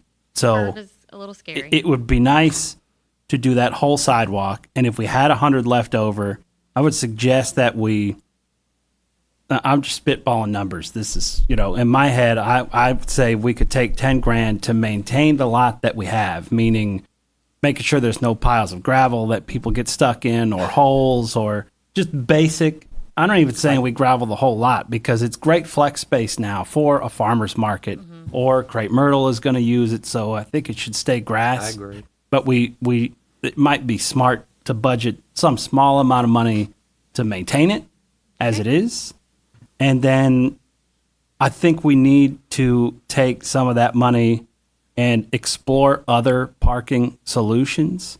I've brought up one-waying Broad Street, which I have, or 2 blocks of it at least in the downtown area, as a way to expand parking with what I think would be a minimal expense, striping, signage, stuff like that. But I know we need to start that off with some engineering and some studies. Yes. And it might be nice to use some of that leftover money to get that ball rolling on doing more research into even more parking solutions. We had this plan in our back pocket for the parking lot, and I think it's a good plan. But I do agree that 400 for what might not be that much of a return right now could be spent better. Absolutely. I concur with Chevelle. I don't think we need to do that at this time. At one time, I was like, yes. Yeah, me too. Why not? Why would we not be doing this? Right. Yeah. But, I'm also the kind of person that once you get more information, you can change the way you think about something. And so I'm very much like, teach me why it might be a better idea to do something else. Or, so I'm not unwilling to say that at one point I might have been kicking my feet about why are y'all not doing this? So, but to me, Campbell Street is a super priority right now with the potential for the park and things like that. And so,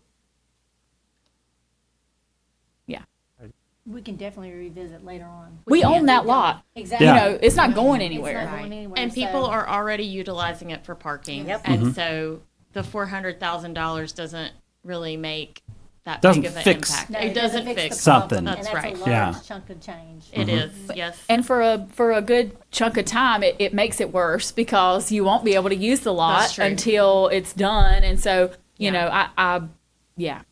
I agree. I think we take it off. We agree. We all agree. Okay, very good. Cool. I wrote my notes, so, okay.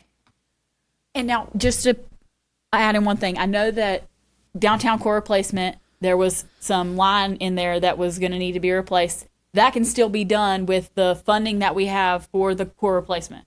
Correct. Okay. So we've already got the line design, we did that part of the sidewalk project. Mm-hmm.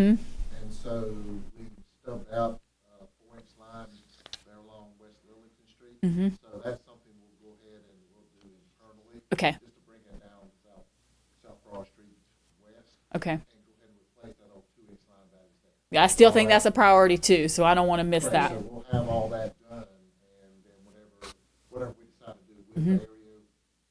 That'll be done. I had the gentleman that is developing 91 South Broad Street Mm-hmm.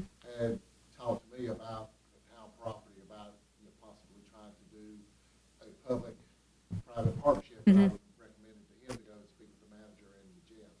To see, he talked about doing some type of commercial there, Mm-hmm. maybe residential up. I said, I think that's a great idea. I said, but Yeah. speak to the I neglected to state that Streets and Water and Sewer has requested 2 new employees, and those are all of Jimmy's employees are split 3 ways. So Streets, Water, Sewer, except for Jimmy Matthews, who he picks up all the bulk and the grass and all that stuff.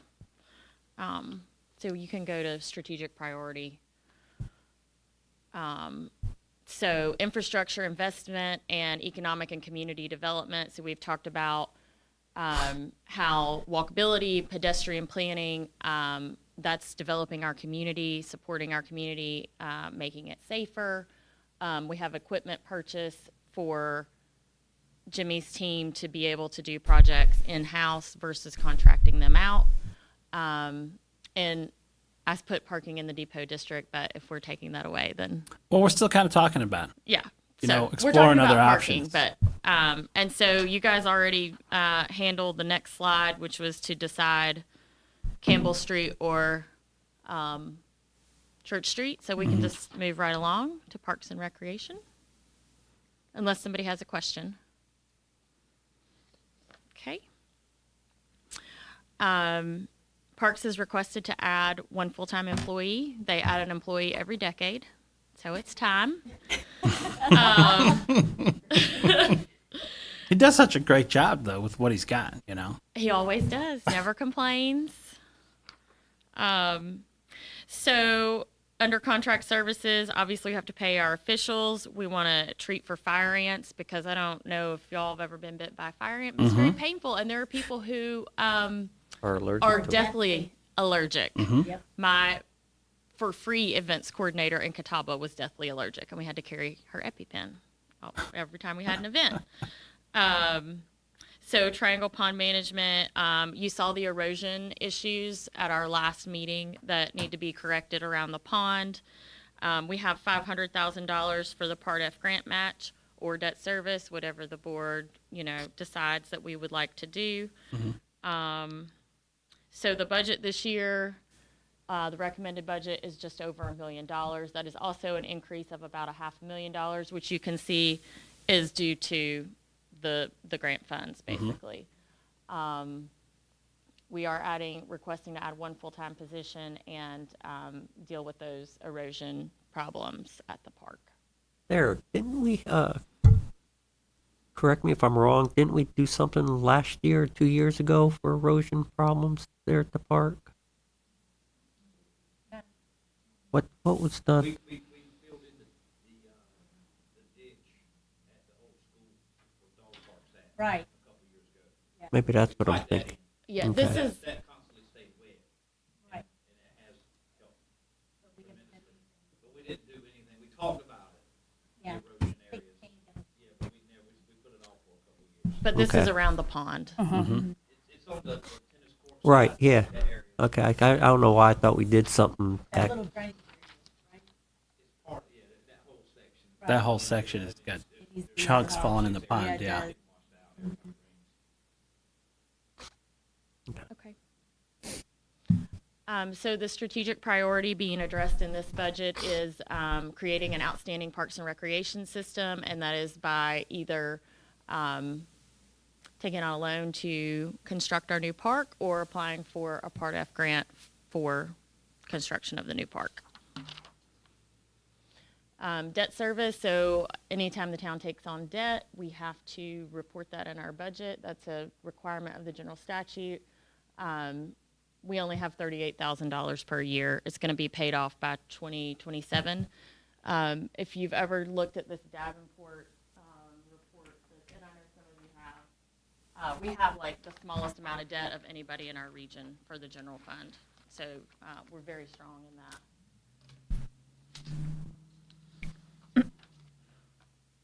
Okay. So the non-departmental budget, this is where we are accounting for cell phone stipends, cell phones, employee appreciation, and longevity. So not a whole lot to this department. Recommended budget of $72,000. Most of these costs were captured in departmental budgets. So longevity was lumped into salary, cell phone was broken out by department, employee appreciation was broken out by department. So while it is a new budget, it's not really new cost. Okay.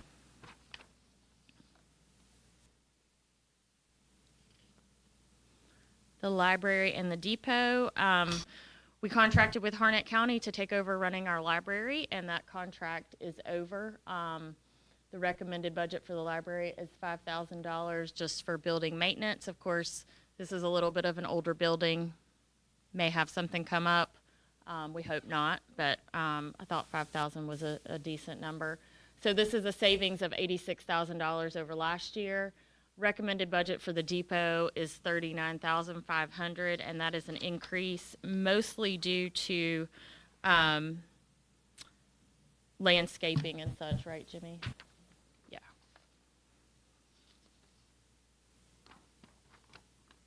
Anybody got any questions? Anybody want to take a break? Nope. All right. Rocking and rolling. Maybe I'll get you out of here before noon. We'll see. Okay. Water and sewer fund. Your recommended departmental budget is just over $5 million. This is a decrease of $400,000 from the previous fiscal year, but we were using fund balance and system development fees to balance that budget. Requesting to add the 2 full-time positions, as I stated, under streets and sanitation. It is split between those departments. The purchase of an excavator. Samantha is going to break out the water meter revenue to be held in a separate account so that when we have to start replacing meters, it's not a whole lot of money to the town. So we're going to take that money that we collect, save it up for a few years, and then when it's time to replace the meters, we'll already have the money. So it won't be a huge cost to the town. What maybe people last say like between 12 and 15 years before they start to lose their efficiency. So we're just trying to think of that. Yeah. So I talked to you about regulatory fees. We call them regulatory. Everybody else calls them TAP. It doesn't matter as far as the language, but here's the comparison from our neighbors. So we are by far the cheapest, with Lillington being the next cheapest, and they're basically double of what we are. You heard Brandon say that these rates have not been changed since he came to work here 12 years ago. So it's time to look at changing these rates. We based our budget on the water and sewer on changing the rates to $28.50 for water regulatory fee and $33.50 for sewer. And we're also proposing a 5.5% increase to water and sewer rates, and that's based on the CPI, which is released every year. The Federal Department of Labor Statistics. I have that wrong. It's a federal department. So we're looking to raise the tap rate we were talking about. I know we were to. So Veronica, if you'll go to the next slide. So Brandon ran this analysis for us, and what he did is he took all of the materials and what it cost the town. Yeah, I read all that. And then if you go to the next slide, this is where that FEMA equipment schedule comes into play. And this is the number that he came up with. So the total for, we on water? So the total for water, what it cost us is $28.50, and the total for sewer is $33.50.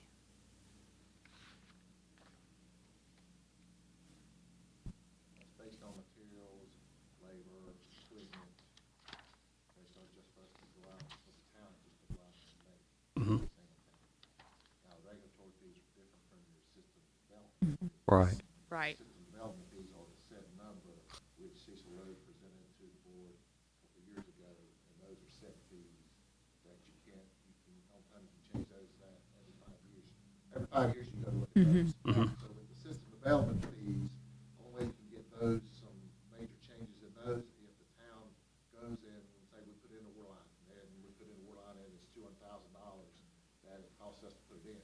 You can add that in to your system development fees, and that calculates out what you can raise your system development fees for. Is that something we would consider after the core replacement and the new water tower are done? Would those be justifiable projects in 2-3 years? Because we got money for them. Somebody gives you Okay. a water line, like a Okay. developer, once the development is through, that becomes an asset to the town of Angier. We didn't pay anything for that Okay. asset, so you can't count that as Okay. a debt.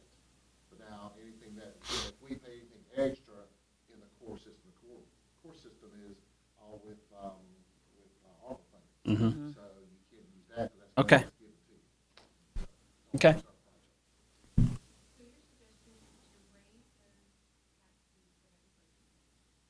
Yes. Essentially. If not, it's, yeah, my recommendation is double, like the 732, double it, and the 799, double it. But we're quadrupling it, is what we're proposing. We're going from 1,500 total to around 6,000 total. Oh, For us to break even, and the reason that I sleep well at night with such an increase is knowing that that's not going to affect anybody that's already here. That's right. I mean, none of us that are here will feel any of that. That's just going to help take some of our financial burden for tapping those for new construction and let the new construction cover that expense. So the total cost in town of Angier, so your water sewer tap fee, your meter, and your system development fees, do you remember, it was like $4,200? Yeah. It was like $4,200. So all of those same fees in Lillington, $11,000. They're having no problems getting people to come. Yeah. Well, The what if- developer's willing to pay it. So. what if we bump that number up a little bit more? Well, That what way how we're combating the so comparatively with Fuquay, we can't mess with the system development, which is significantly lower than Fuquay, which is why they can have a lower regulatory That's fee. right. So what we're doing is combating the low system development Yes. with the high regulatory. Well, So that we're- Jim's asking if we should raise it more. Well, Here's the other thing to remember too is you have to justify your cost. yeah, So our costs, we're not gonna justify that at $735. right. For us to make a water tap. So the justified cost is the $2,600 for a water tap. Now, we can say, hey, here's the numbers. Here's what it costs us to make this. So that's the reason why we've got those numbers. If we were to try to go to like 5,000, we couldn't justify that That's right. because we don't. That doesn't cost. It's not our cost. Yeah. Right. And that's what was important to me when finding these numbers out was we need to be able to justify it. Yes. And so, I've spoken about Nancy. She worked for the LGC. She retired as the finance director and assistant town manager for Clayton, right, Veronica? Yes. So when she looked at this, she thought this was very well done. She was like, as long as you can list out why you're trying to charge this, then you're good. And the FEMA schedule of equipment is a standard resource that people use for equipment rates. And materials. Material. So she thought that this was absolutely justifiable and really the route that the town should go. Yeah. Remember your system development fees. Yeah. You can't compare yourself to other towns with the system development fees. That's based on the engineer's report on that. Yeah. That came from the lawsuit that through Carthage, that we had to go back a couple years ago and compensate the developers because of that. And that was just the way we had everything broken down, because you had an access fee. Those fees right there, so that's why you had system development fees and you got regular fees. Now I want to know how soon we can get. Now, do we have to wait till July 1? I don't think so, but I want to double check that we don't need a public hearing. Okay, So to change the fee, because we want to make sure we do it right. for sure. And I'm sorry I didn't No. have a chance to get that information No. before You- today. We had plenty to get, so. Yeah, that makes sense. I'm pretty sure you do too. That makes sense. Yeah. Just assume. Can you go to the line item? So, we're increasing the water and sewer inspection fees, and that's part of the way that Jimmy is offsetting the cost for his employees. So Samantha and I ran an analysis on water and sewer, and we feel good about those numbers that you see. Well, it's hard to see them, but anyway. This one doesn't have the increased water and sewer sales. It doesn't? No. Okay. No, We're it looking doesn't. around 1.7 for each one of those. Yeah. So 1.5. I Okay. apologize. It's a lot of spreadsheets. So that's an additional 400. That's accounted for in the budget. Right. It's just, this is the last week's slide. Yeah, okay, okay. Yeah. But we have the 200 homes at 2850 and 3350 because this is the revenue side, so we're estimating down. We expect we will have more than that, but we did not want to go in hard with the 400. Okay.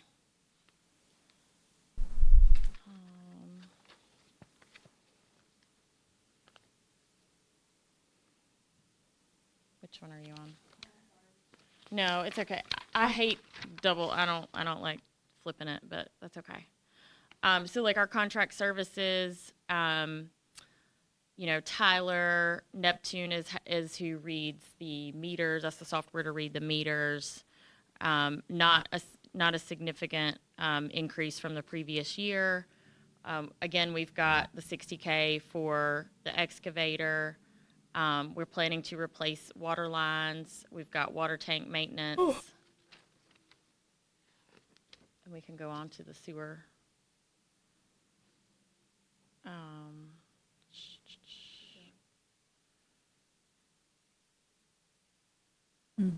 So again, in your contract services, those are split between the two departments, Neptune, Tyler. The excavator again, sewer line extension, McIver and Church, and the priority 5 lines, which those are the ones that have the most infiltration. So water's getting in, and then we're having to pay to treat that water. We had engineers study that about a couple of years ago, and we found that's what our issues were with our priority 5 lines, and that's why we're now budgeting that money to make those repairs now. Because if we fix those lines and we have less infiltration, then we owe less money to Harnett County for treating water that we don't need them to treat, basically. So Smith Drive is the next one. So that is the old wastewater treatment plant. We've got our contracted services here for Harnett County wastewater treatment, electricity and fuel. Now, with the contract services where we pay Harnett County to treat our wastewater, that's our estimate over the last 12 years, so that number may go up or down depending on the weather. If we get a whole lot of rain, that number may increase, and if it's drier, then it may decrease. So, Okay, we can go to the next one. So the lagoon department, so this is down at the end of Campbell Street.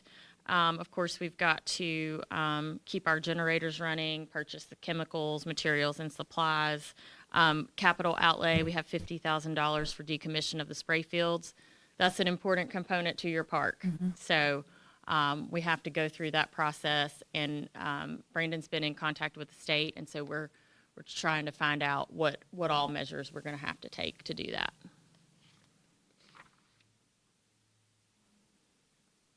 This is the debt service that we have on a lot of revenue bonds that we did, or 2 revenue bonds that we did for the pump stations 1 and 6.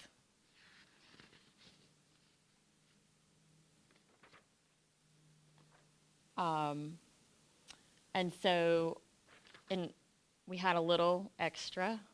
So I am requesting to move that money to the sewer capacity purchase. If you'll recall, it's a $15 million project. We have about 11-ish. We're hopeful that we might get a little bit more.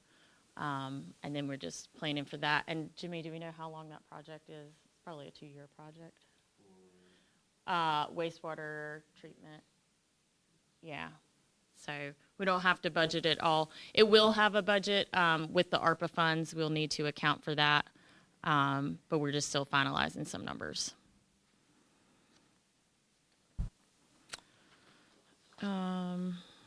Okay. So we already talked about the water sewer tap / regulatory fees. System development fees, we've already collected $105,000 more than was budgeted. Can we go to the next slide? Again, estimating revenues on 200 homes. So we're going to transfer this money to the system development fee fund balance, and that way we will have it for any projects that. Correct. Just like we're using system development fees for our developer agreement down here at Baldwin Farms where we increased the water line size. I think the board approved that a little over a year ago. So that's one of the things we did. If we replace a sewer line downtown for a sewer line project, we can use those system development fees for that. There's only certain things you can spend for your system development. So you can't use that to try to balance your budget. And then just a reminder, and we already talked about it, that we did the study last year. The study's approximately $25,000. It is based on some of the debt that you've incurred in your system, and so all of the projects that are being funded by the state would not help us increase that fee. And so having just done it last year, I don't think that we should incur that expense to possibly get the exact same result. So, Yeah. maybe when we're in year 3, we'll evaluate and see if we think we should go ahead and do it again. We Yeah. have to do it every 5 years. Okay. It may help whenever we do the core system. Yeah. What money we don't have, just say we can do half of our core system project. And just say to do the rest is $500,000. If the board chooses to take 500 out of fund balance, then you can use that 500,000 when they go back and redo the study for the system development fees. They may help increase those fees. Okay. Not much of a budget for the incremental cost method. This is sort of a older version of the system development fees. So we've collected $7,200 this year, which was more than we budgeted. And I'm just keeping it at a low request because it's not a very significant budget.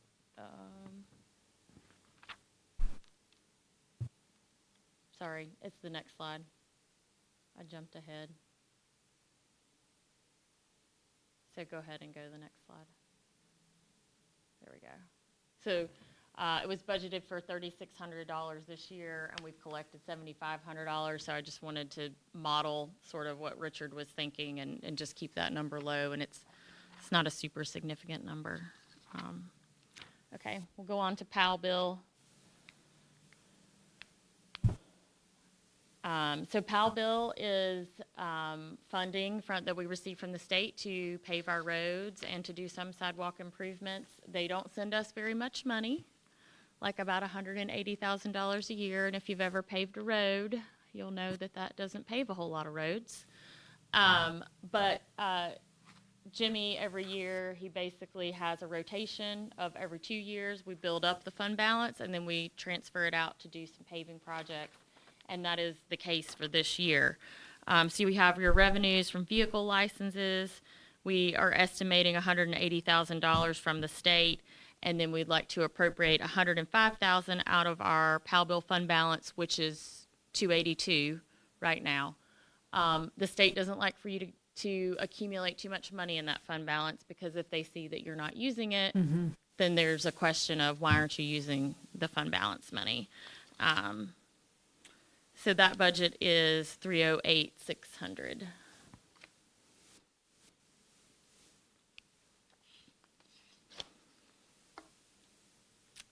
Anybody have any questions on PAL bill? Okay, I think we're almost finished.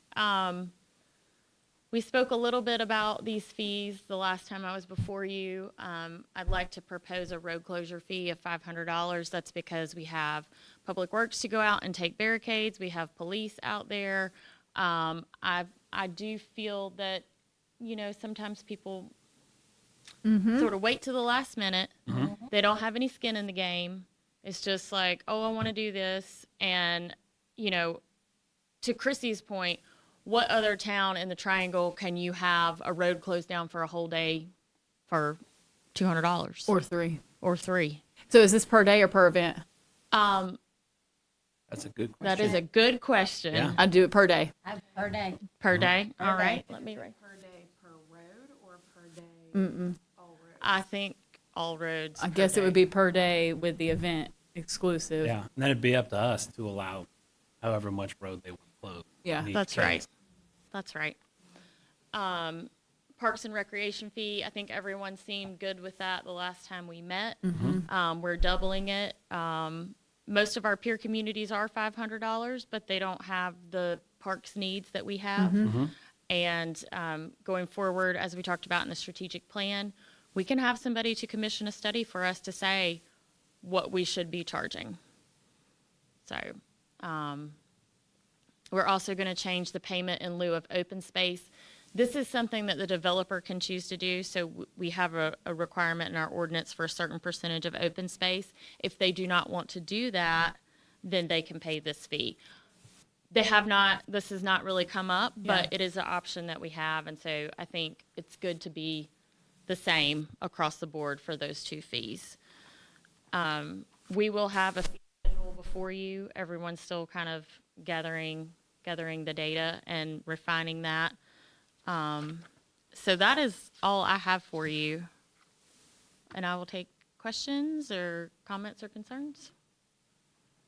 Well, I personally have to thank you for the way you presented all this. In the past, it was never done this way, and I really appreciate it, the way it's all been. Whoever made this together. file with the graphics and stuff, like have I've never done This is this, more information. Thank you. but Oh, really? Okay. Yes. this was really easy to Good. take in Understand. a ton of information, We were and you kind got of Tom Cruise in there. throwing questions at you as you go. So So I love that. Show me the money. Uh-huh. Yeah. I didn't get the video to play, but that's okay. And I appreciate, I thought we had a lot more Yeah, me to too. find out on 17. Because when we passed that, Yes, we were under the assumption that we could be making a lot of money off. absolutely. Yeah. And I'm not trying to knock anybody. Uh-uh. $800, yeah, that is nothing. That's a slap in the face. That's in I like my don't two book. know about tickets a y'all. month. I don't know about y'all. I get calls all the time about cars going in the wrong direction being parked. Yes. the time spent to create and hone the ordinances was more than the value they've made off Exactly. the ordinances. Yep. So Exactly. everybody's time's money now. That is, yes, that's right. It's all your guys' hard work. And I gotta Time spent. say this too, because one of my other pet peeves, I won't be seeing it much longer, but the amount of U-turns. Mid Street. Yeah, I mean, there's a no U-turn sign right there that, Accident that are. that's happened right in front of his place. I mean, That the could U. really been. Yeah, I fatal. mean, there's at least 3 U-turns a day, right there, and there's a sign that says no U-turns, and they still do it anyway. So I will say that I brought some concerns to Chief Thompson, and they have been out there pulling people like crazy in that intersection. And I know it is. I am a little bit nervous in the afternoons to drive past and like traffic's backed up, and I'm like, somebody gonna just like boom, Exactly. So I recognize, and our staff recognizes that safety and traffic is an issue, and we just ask for time to try to. And the thing is, address the people, issue. in my opinion, people just lost it. They don't care anymore. And I think the biggest thing is because this town has been so lax in the past. Oh, they ain't going to do nothing to me, and that's why they do it. But when we were researching all this, it was over 10 years they did not write a ticket in this town. Am I right? I remember that. Over 10 years. 10 years. They That is didn't, ridiculous. they didn't even have the book, right? No. No, I just want to make sure we have a clarification. 'Kay. that 17 is parking tickets only. That doesn't include any tickets they're giving for traffic violations and things like that. Right. That It's we an don't have. ordinance. It's town ordinance tickets. They Right. are writing tickets Right. that go to the state, Right. right? Right, But this right. is No, our- town I just ordinance. yes. wanted to make sure there was a No, clarification. there, Yes. yeah, we know that. Thank you. But when it was presented, we thought there was a major problem with, you know, the ordinance. And that's why we revamped a lot of stuff. We spent a lot Right. of time on it.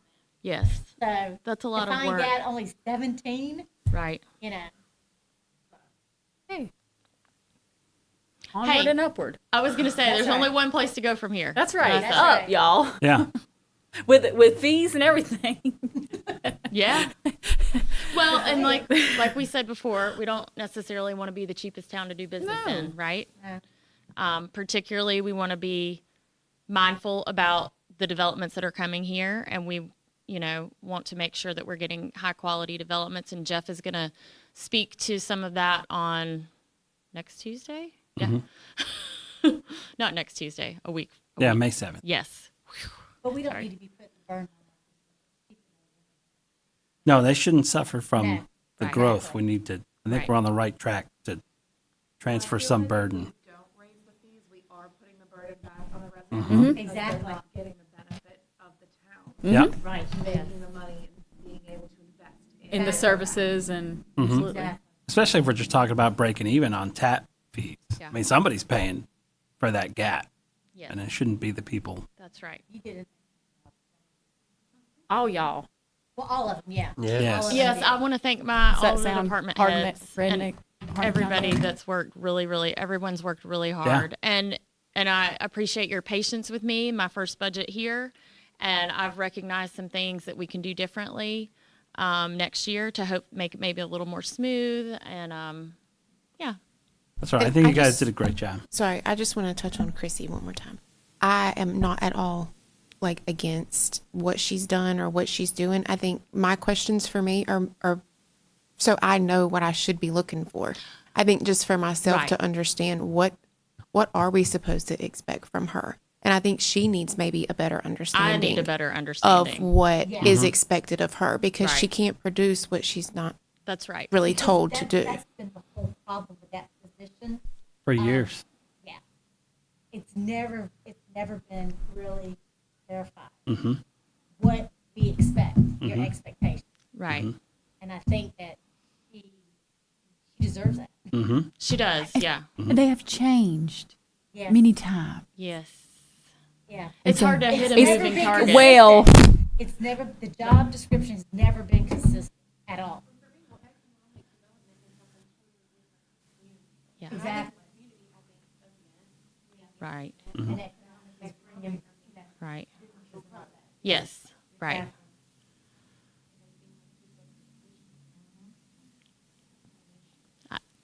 well, and it could be that we get to a point where we hire an assistant who helps manage events, and when we grow and we are able to invest more in that position, it may be that Christy's able to transition to more economic development focus, and this position becomes a full-time community development coordinator. I think one person knowing all about what's going on is not great. It's important to have that spread out so that when transition does happen, because you never know, that's a seamless transition and it's Right. not a hard stop like what has been happening. Because I think that's something that has inhibited our ability to find a rhythm is the hard stop, and that nobody knows what to do, so it just goes away, and then you got to start over every single There's- time. There's several departments, several positions where the turnover, the lack of continuity, it doesn't provide good service to our citizens because, the records are lost or nobody knows where to find them. And like you said, there's a hard stop and nobody's doing it for 6 months because we can't find anybody. Yeah. So we really want to take our time to invest in employees and get them the training that they need. We want the board to set the expectations of what they want to see, and we want to grow that position. I was looking at school of government trainings. 'Cause I'm going to one next week, and there was one She for signed up for it already. the economic development. I thought In she might July. be, in Yes. July. So, Yep. I think that there's that this is just a start. I mean, 7 months in Yeah. to a position is really hard to have a measurable outcome when Yes. it's been such a Right. whirlwind. Yes. So, Yep. Okay. Is there any? I'm going to make the changes you've said. If there's any other changes, Well, I guess this is my plan is May 21st. I have to present y'all the recommended budget in May by statute. I'm going to present what was here with the information that you gave me. If there's any changes that you would like to see, you would need to tell me that night, so that I can then present you the budget that you want to adopt on June 18th. I think It's we're on the right track. Okay. Talk about what's concerned. Good job. 11:10. Have a good weekend off. Yeah. Thank you all so much. Oh, yeah, we probably should. Yeah. You have to make the motion. I make a motion, we adjourn. All those in favor, raise your hand.